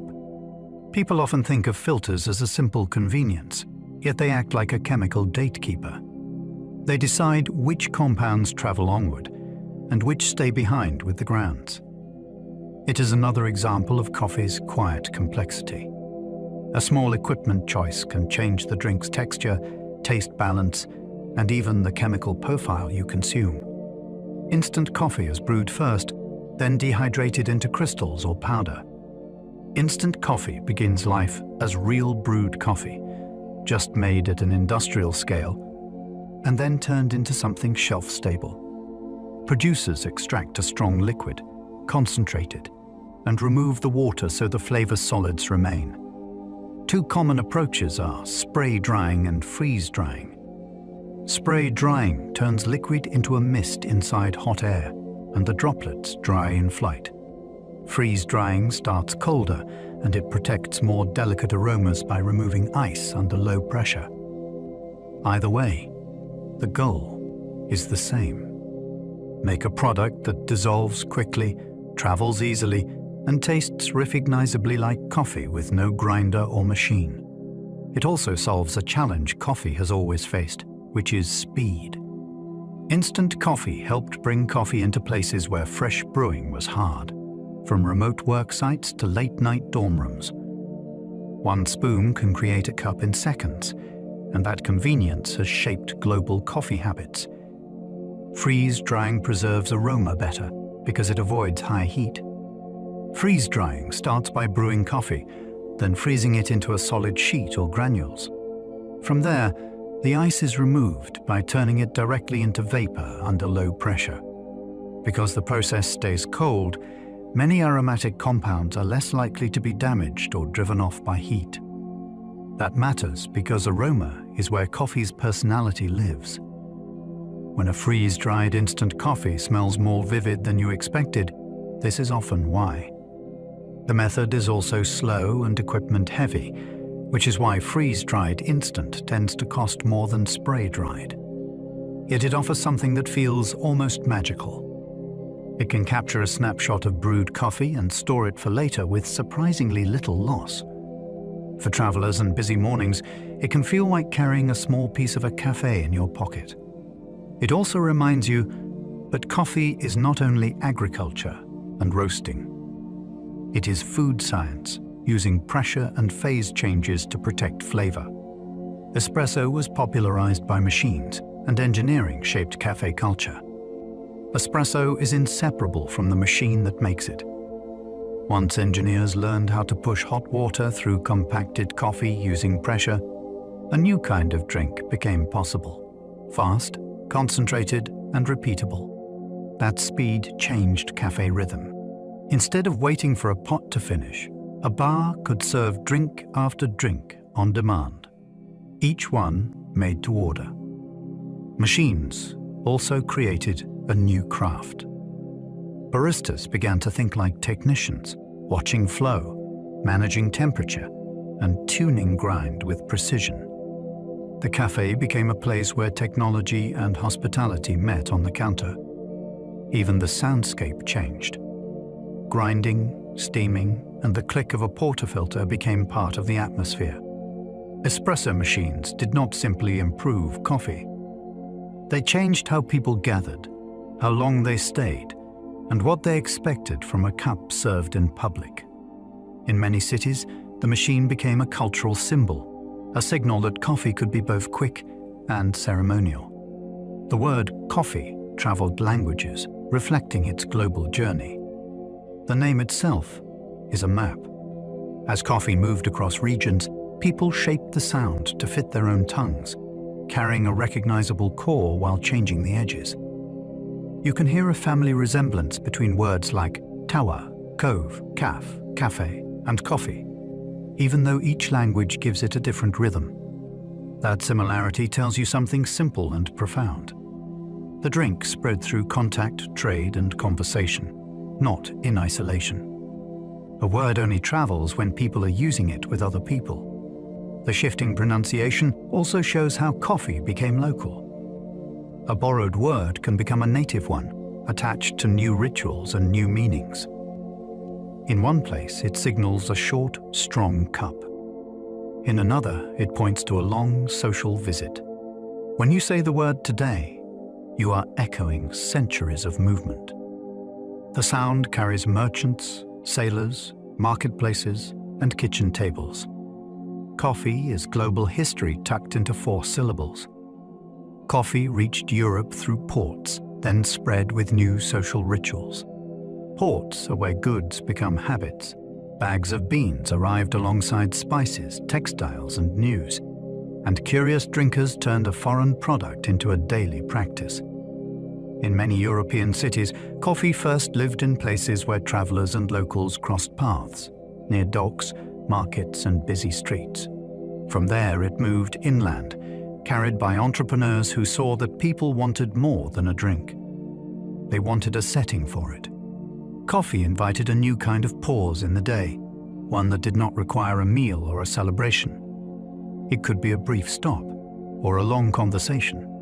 Different cities built their own customs, from standing at a counter to lingering at a table. The ritual adapted to climate, class, and local taste. Sugar, milk, and pastry culture shifted alongside it. What began as cargo became routine. A port delivered beans.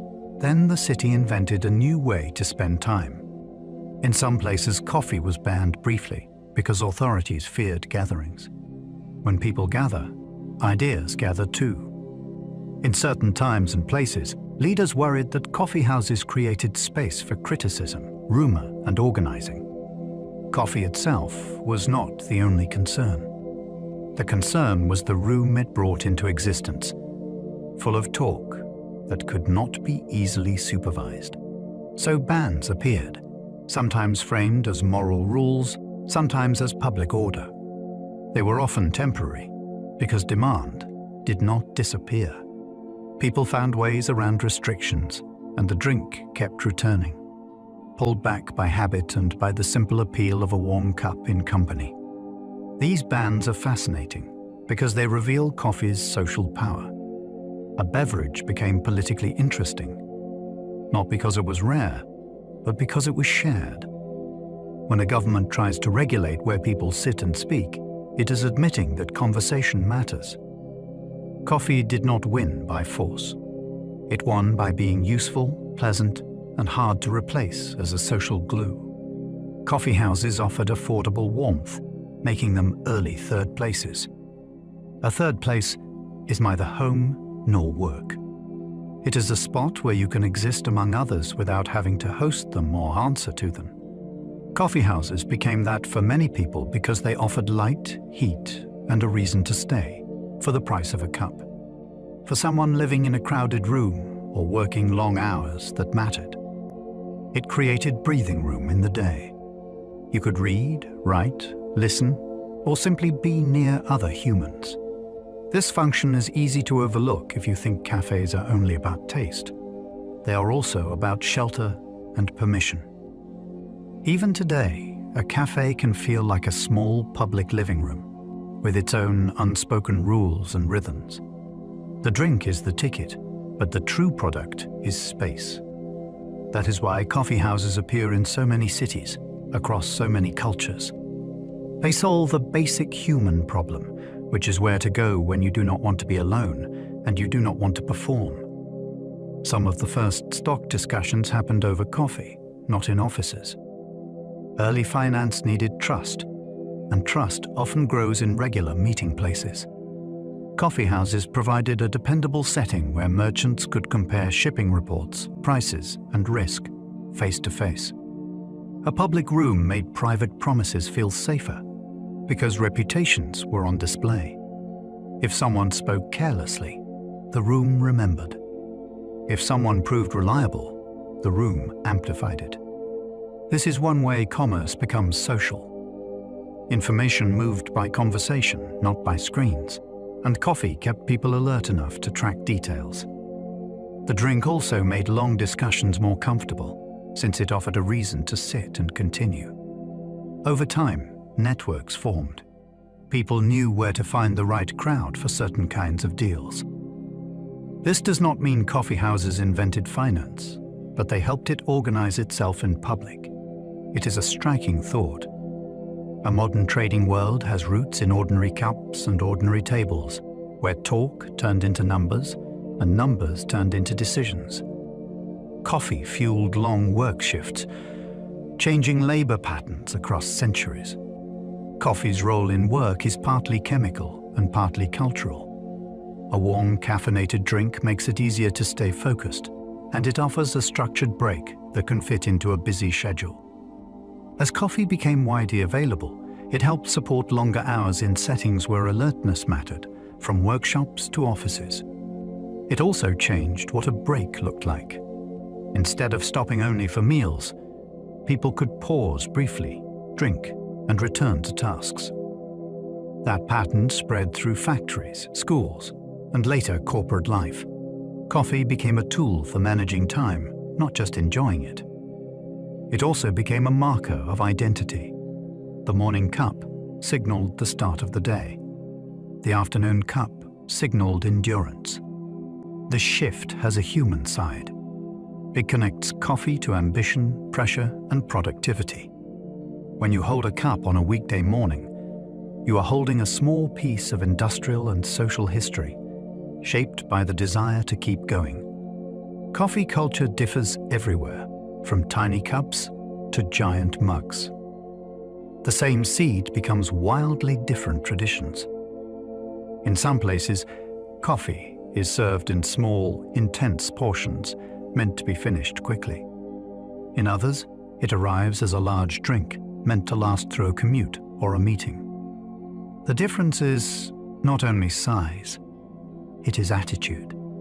Some cultures treat coffee as a short ritual with precise rules. Others treat it as a flexible companion that can be customized endlessly. Serving style follows local life. Climate matters, since hot places often favor iced formats, and cooler places may lean into warmth. Food traditions matter too, since coffee pairs with pastries in one region and with savory snacks in another. Even social expectations shift. One cafe invites conversation with strangers, while another expects privacy and headphones. This diversity is one reason coffee stays interesting. It is not one global drink. It is 1,000 local versions of the same idea, shaped by history, taste, and daily rhythm. Turkish coffee keeps grounds in the cup, creating a thick texture. This style is brewed without filtering, so the coffee never fully separates from the liquid. Finely ground coffee is heated in water, often with sugar added during brewing, and then poured so the grounds settle to the bottom. That settling is part of the experience. The first sips can feel velvety and dense, while the last sips are left untouched, since the grounds form a soft layer like silt in a riverbed. Because nothing is filtered out, the drink carries more suspended particles, which can make flavors feel intense and lingering. The method also rewards attention to heat. If it boils too hard, it can taste rough. If it is warmed patiently, it can taste rounded and aromatic. Turkish coffee is a reminder that brewing is not only extraction. It is also texture, tradition, and the decision to keep the coffee present all the way to the end. Ethiopian coffee ceremonies emphasize roasting and sharing, not rushing the drink. In many Ethiopian homes, coffee is not treated like a quick beverage. It is treated like an event that creates togetherness. Green beans are often roasted in the room, so the smell becomes part of the gathering, and everyone shares that first wave of aroma. The roasted beans are then ground and brewed, and the coffee is served in small cups as conversation continues. What makes the ceremony fascinating is its pace. It asks people to stay, to be present, and to let the drink be a reason for connection rather than a tool for productivity. The steps also keep coffee close to its origin, since Ethiopia is widely recognized as the birthplace of Coffea arabica. In that sense, the ceremony feels like a living bridge between past and present. You can taste coffee, but you can also feel the social design around it, built to turn an everyday plant into a shared moment. Italian espresso bars favor quick standing sips, not lingering. In much of Italy, espresso culture is built for speed and rhythm. People often step up to the bar, order, drink, and move on, all within a few minutes. Standing is part of the design. It keeps the cafe as a flow of brief encounters rather than a room full of long stays. This shapes the drink itself. The espresso is served hot, small, and ready to be taken in a focused way, often with a quick glass of water alongside it. The barista becomes a steady presence, and regulars build a relationship through repetition rather than long conversations. There is also a democratic feel. A short stop at the bar can fit into almost any day, which helps espresso become a shared daily ritual across different kinds of people. It is coffee as punctuation. A pause, a reset, then back into the street with a clearer mind. Scandinavian light roasts highlight acidity, often paired with slow conversation. In many Scandinavian coffee scenes, lighter roasting is celebrated because it keeps brightness and delicate aromatics in clear view. The cup can feel crisp, sometimes tea-like, and it invites you to notice small differences rather than big intensity. This fits a social style that often values time spent together without hurry. Coffee becomes something you return to over a long chat, letting it cool and change as you sip. Cooler temperatures can reveal sweetness in a different way, and bright notes can feel more precise when the cup is not piping hot. These coffees also tend to reward careful brewing, since lighter roasts can be less forgiving if water is too cool or contact time is too short. When it works, the experience can feel surprisingly elegant. It can challenge the idea that coffee should always taste dark and heavy. Instead, it tastes like clarity, like a bright window in winter, and it makes conversation feel a little more awake. Vietnamese coffee often uses Robusta, balanced with sweetened condensed milk. Vietnam is one of the world's major coffee producers, and Robusta plays a central role in many local drinks. Robusta can bring strong bitterness and deep body, which makes it a natural match for sweetened condensed milk. That milk is thick, sugary, and shelf-stable, and it creates a drink that is both bold and dessert-like. The balance is the point. Bitter meets sweet, heavy meets silky, and the result can feel intensely satisfying, especially over ice in hot weather. The brewing method often uses a small metal drip filter called a fin, which allows coffee to drip slowly into the glass.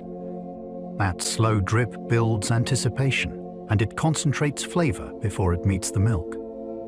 Vietnamese coffee shows how a region can turn available ingredients into a signature ritual. It is not trying to mimic espresso or pour over culture.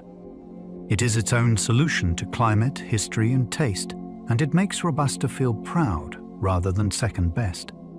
Coffee cocktails exist because caffeine and alcohol interact in noticeable ways. Coffee and alcohol have been paired in many cultures because the combination creates a distinct experience. Alcohol can relax the body and soften social edges. Caffeine can sharpen attention and reduce the feeling of fatigue. Together, they can make a person feel awake and festive at the same time, which is why coffee cocktails show up after dinner, at celebrations, and in nightlife settings. The flavor pairing matters too. Coffee brings bitterness, roast, and deep aroma, which can balance sweet liqueurs and creamy ingredients. It can also complement darker spirits that carry caramel and vanilla notes from aging. Drinks like Irish coffee became famous because they feel both warming and bright, like dessert with a pulse. There is also an important caution. Feeling less tired is not the same as being less impaired, and caffeine can mask sleepiness without reducing alcohol's effects on coordination and judgment. Coffee cocktails are fascinating because they are as much about perception as taste, and they show how two powerful substances can reshape the mood of a room. Coffee flavors can echo fruit because beans share compounds with berries. It can sound impossible that coffee might remind you of blueberries, strawberries, or citrus, yet chemistry makes it plausible. Coffee and fruits can share aromatic compounds, which means your nose can recognize familiar patterns even when the source is different. Those compounds can be highlighted by growing conditions, processing choices, and roasting style. A lightly roasted coffee from a high elevation region might carry aromas that your brain files under fruit, even though you are drinking a roasted seed. This is why tasting notes can feel surprisingly specific, and also why they can vary from person to person. You are not tasting literal berries. You are detecting overlapping aromatic signatures and matching them to memory. Processing can intensify this effect, especially when fruit sugars and fermentation contribute to aromatic development. The result can be a cup that feels vivid and unexpected, like discovering a hidden connection between two foods you never thought belonged in the same sentence. It is one of coffee's most delightful tricks, and it begins in the invisible world of molecules. Coffee is botanically related to gardenias, sharing a family tree. If coffee seems like a world of its own, it helps to remember it has relatives. Coffee belongs to a large plant family called Rubiaceae, and one of the best-known members of that family is the gardenia. That connection is more than trivia. It hints at why coffee can produce such expressive aromas, since many plants in this family are skilled at making fragrant molecules. It also reminds you that coffee is not an industrial invention. It is a flowering plant with evolutionary cousins that live in gardens and hedges. When coffee blooms, those white flowers can carry a sweet scent that surprises people who only know the roasted bean. That perfume is part of its botanical heritage. The next time you smell coffee brewing, you can imagine the wider family of plants that have been perfecting fragrance for millions of years, each in its own way, under sun and rain. Coffee plants can mutate, creating new varieties with distinct cup profiles. Coffee varieties are not only created by breeding programs. Sometimes nature slips a new page into the story. A mutation can appear as an unusual leaf shape, a different growth habit, or cherries that mature in a slightly new way. Farmers may notice a tree that stands out in the field, then propagate it if the plant performs well. Over time, that single difference can become a named variety with its own reputation. The fascinating part is that a small genetic change can ripple into taste. One variety might lean floral and light. Another might feel more syrupy or spiced. These differences are not guaranteed in every cup, yet they can be striking when farming and roasting are careful. Mutations are also a reminder that coffee is alive and still evolving, even as it becomes a global product. Each new variety is a living experiment. It is a chance for the plant to respond to local pressures and a chance for humans to discover a flavor nobody had tasted before. Some varieties resist leaf rust, a disease that can devastate farms. Leaf rust is one of the most feared threats in coffee-growing regions. It spreads through spores, it marks leaves with powdery orange patches, and it can weaken a plant until yields collapse.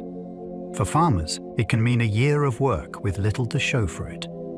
Plant breeders and producers have responded by developing and adopting varieties with stronger resistance. That resistance is not only about saving crops.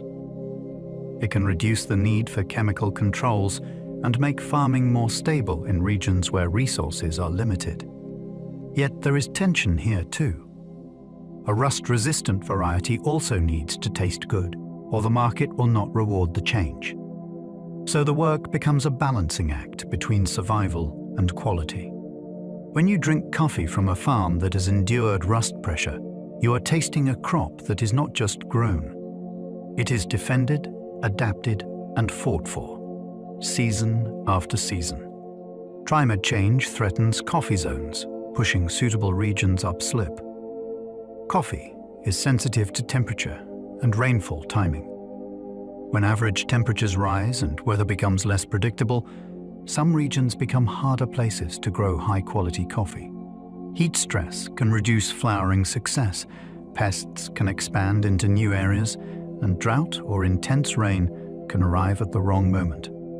Many projections point toward a shift in where coffee can thrive, often toward higher elevations where conditions remain cooler.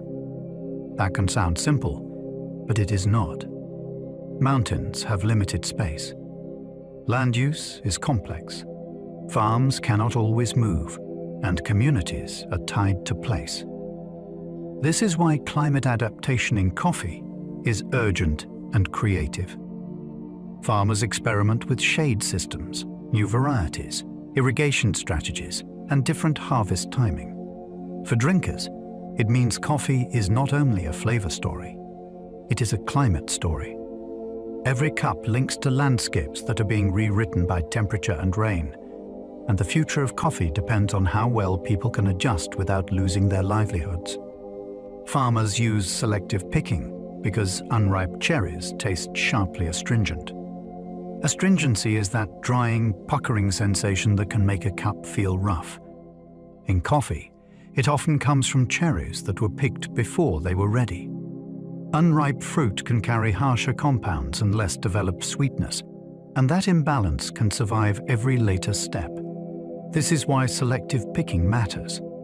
Skilled pickers choose cherries by color and feel, and they leave greener fruit behind for later passes. That decision can be the difference between a cup that tastes sweet and clear and a cup that tastes tight and scratchy on the tongue. Selective picking is also a labor story. It takes training, time, and careful management. It costs more, and it asks more of everyone involved. Yet it is one of the most direct ways a farm can improve quality, since it starts with choosing the right raw material. When you taste a coffee that feels smooth and complete, selective picking is often one of the hidden reasons. Coffee grading examines defects because one bad bean can taint a batch. Before coffee reaches a roaster, it is usually graded and sorted to remove defects. A defect can be a bean that was damaged by insects, fermented improperly, dried unevenly, or broken in processing. Some defects are obvious. Others are subtle until heat reveals them. The reason grading matters is that coffee is brewed as a group. One defective bean roasted in a batch can contribute unpleasant flavors that spread through the cup, especially when the defect has a strong taste like sour fermentation or moldy mustiness. Sorting happens in layers. There is visual inspection. There is density sorting. There are machines that separate by color, and there are still human hands that catch what machines miss. It is meticulous work, and it protects the drinker from surprises. It also protects the farmer's effort. A farm can do many things right, yet a few defects can blur the whole result. Grading is quality control, but it is also respect for the chain of work that brought the coffee this far. Mycotoxin risk drops with good drying, storage, and quality control. Coffee is an agricultural product, so it can face risks from molds if conditions are wrong. Mycotoxins are compounds some molds can produce, and they are more likely when coffee stays too wet for too long or is stored in damp, warm spaces. The reassuring part is that good practices reduce this risk substantially. Proper drying lowers moisture to safer levels.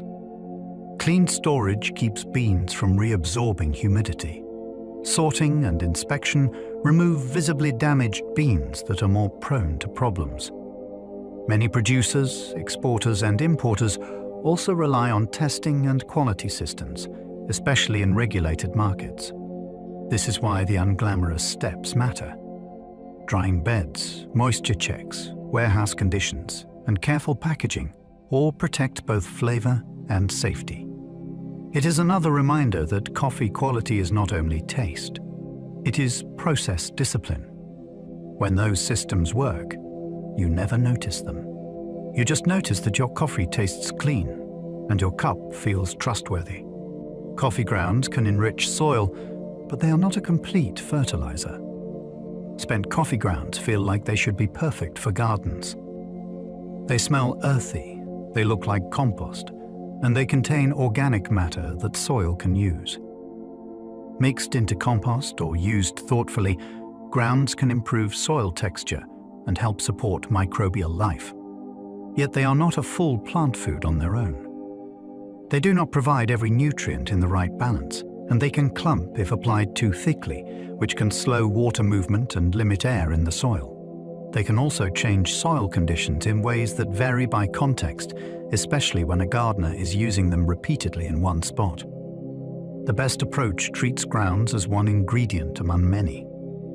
Combine them with leaves, kitchen scraps, and other compost materials, and let the pile transform it all into a stable soil amendment. It is satisfying to think that a morning drink can return to the earth, but like most natural cycles, it works best with balance. Blends can taste consistent year-round, smoothing seasonal crop differences. Coffee is harvested in waves across the world, and no two harvests are identical. Rain shifts, temperatures vary, and each crop year brings small changes in sweetness and brightness. A blend can act like a steady anchor. Roasters combine coffees that complement each other, so the final cup keeps a familiar profile even when one component changes. One coffee might bring body and depth. Another might bring lift and aroma. A third might add a smooth finish that holds everything together.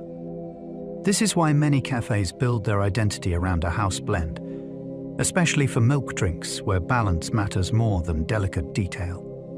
Blending is also a creative act. It is closer to composing than to copying, and it requires tasting, patience, and adjustment. A great blend is not hiding anything. It is aiming for harmony. It gives you a reliable cup that still comes from changing seasons, without making you chase those changes every week. Fair trade aims to improve terms, but models and impacts vary.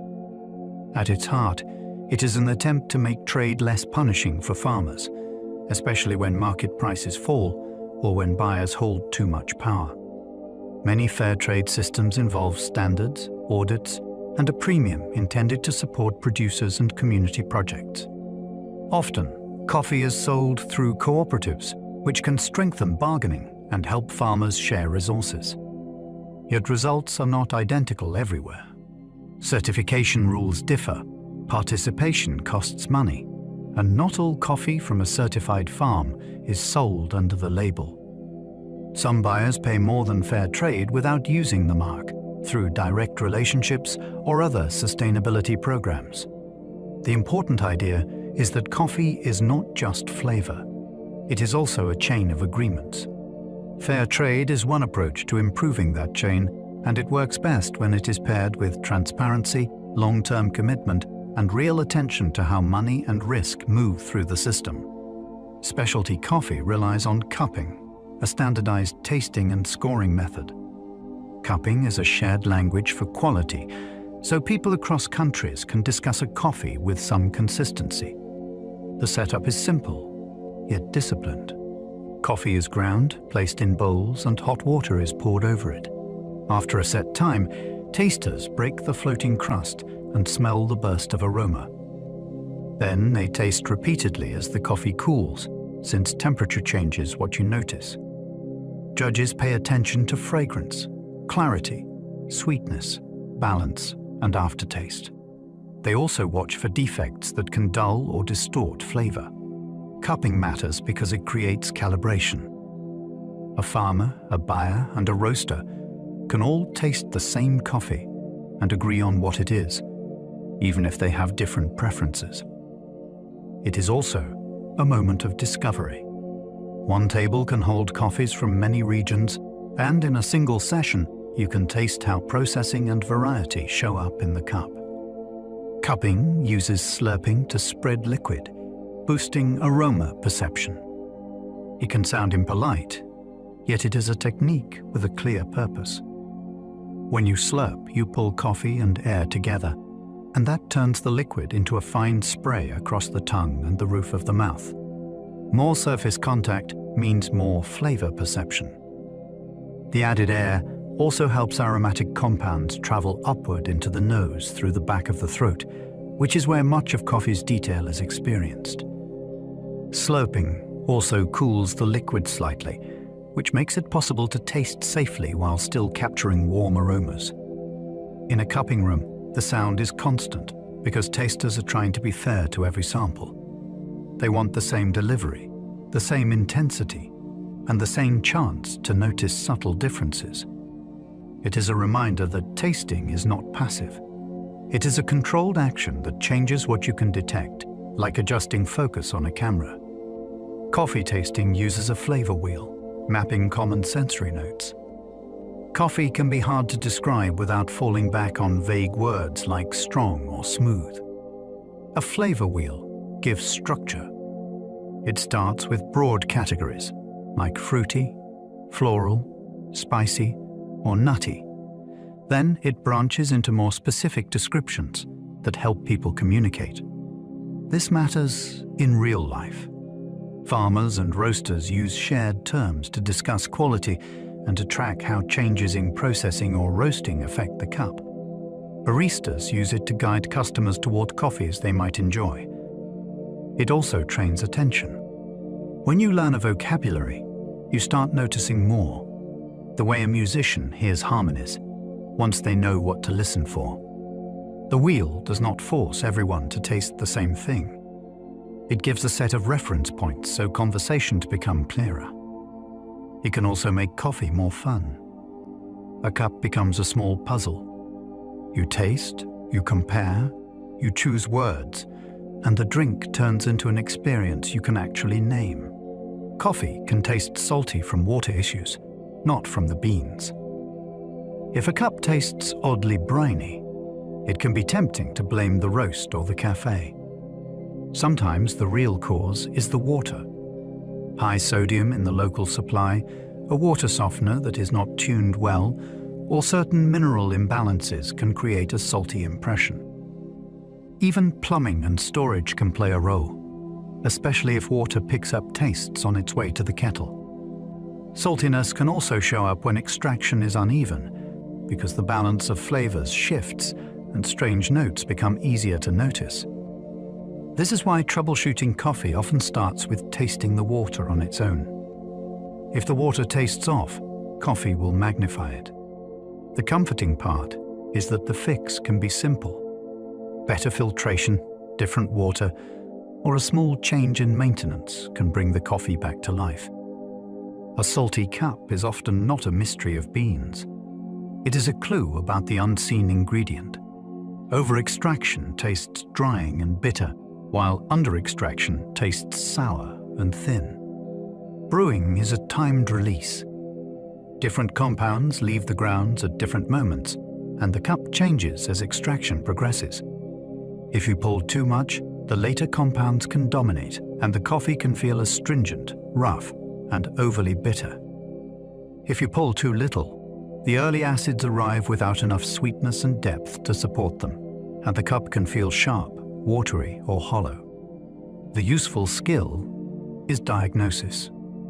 A sour cup often improves with a finer grind, warmer water, or a little more contact time. A harsh, drying cup often improves with a coarser grind, slightly cooler water, or a shorter brew. Small adjustments matter because coffee responds quickly. This is also why consistent recipes are calming. When you control dose, grind, and time, you can move the result with intention. Extraction is not luck. It is a set of levers, and your palate tells you which direction to pull. A clean cup begins with clean equipment, because oils go rancid fast. Coffee leaves behind oils and fine particles on anything it touches, from grinder burrs to basket walls to carafes. Those residues do not stay fresh. Over time, they oxidize and turn stale, and that staleness can creep into every cup like a background haze. It can make coffee taste dull, cardboard-like, or oddly bitter, even when the beans are excellent. Grinders are especially important, since old oils can coat new grounds before they even hit water. Brewers matter too, since warm surfaces accelerate unwanted changes. The fix is not dramatic. It is regular cleaning with methods that match the equipment, plus rinsing well so no cleaner taste remains. This is one of the most overlooked upgrades in home coffee, and it costs almost nothing compared to new gear. Clean equipment protects aroma. It keeps sweetness clear. It also makes your brewing more predictable, since yesterday's residue is no longer rewriting today's cup. Every cup is a tiny chemistry lab, brewed by time and temperature. When you brew coffee, you are running an extraction experiment with dozens of variables. Heat changes solubility. Time changes how far the water can travel into particles. Agitation changes how quickly fresh water reaches the grounds. Even the shape of the brewer changes flow, which changes what dissolves and when. This is why two cups made from the same beans can taste like different drinks. One might sparkle and feel sweet. Another might feel dull or sharp. The chemistry is not abstract. It happens in your hands. You choose the grind. You choose how long the water stays. You choose how hot it is and how quickly it moves. Then your senses measure the result, sip by sip. The wonder is that the process is both complex and accessible. You do not need a lab coat to steer it. You only need attention and a willingness to adjust. Coffee rewards curiosity because it is chemistry you can taste immediately, in the space of a single mug. As we come to the end of our journey through coffee, you can let the ideas settle like grounds at the bottom of a cup. We wandered from flowering trees on mountainsides to cherries that ripen at their own pace. We followed coffee through harvest choices, through washing and drying, through the crackle of roasting, and into the small physics of brewing, where grind, water, and heat decide what the cup becomes. We listened to the way aroma leads the experience before a sip ever reaches the tongue. We noticed how paper can make a brew feel clean, and how metal can make it feel rich. We stepped into cafés and kitchens around the world, where coffee becomes a quick pause at a bar, a slow ceremony shared with others, or a cool glass over ice on a warm day. And through it all, the same simple seed kept changing, shaped by climate, craft, and time. If you've enjoyed drifting through these sleepy science stories, you can support the channel in a small way. A like, a subscription, or a quiet comment helps this corner of the internet stay warm and welcoming. And if you happen to still be awake, there should be another video waiting for you on the screen now. You can choose it like one last cup, or save it for another night. For now, you have nothing left to do. Let your jaw loosen. Let your shoulders soften. Let your breathing find its own slow rhythm, in and out. If thoughts appear, you do not need to follow them. Even let them pass, like steam fading from a mug. Sleep well, and good night.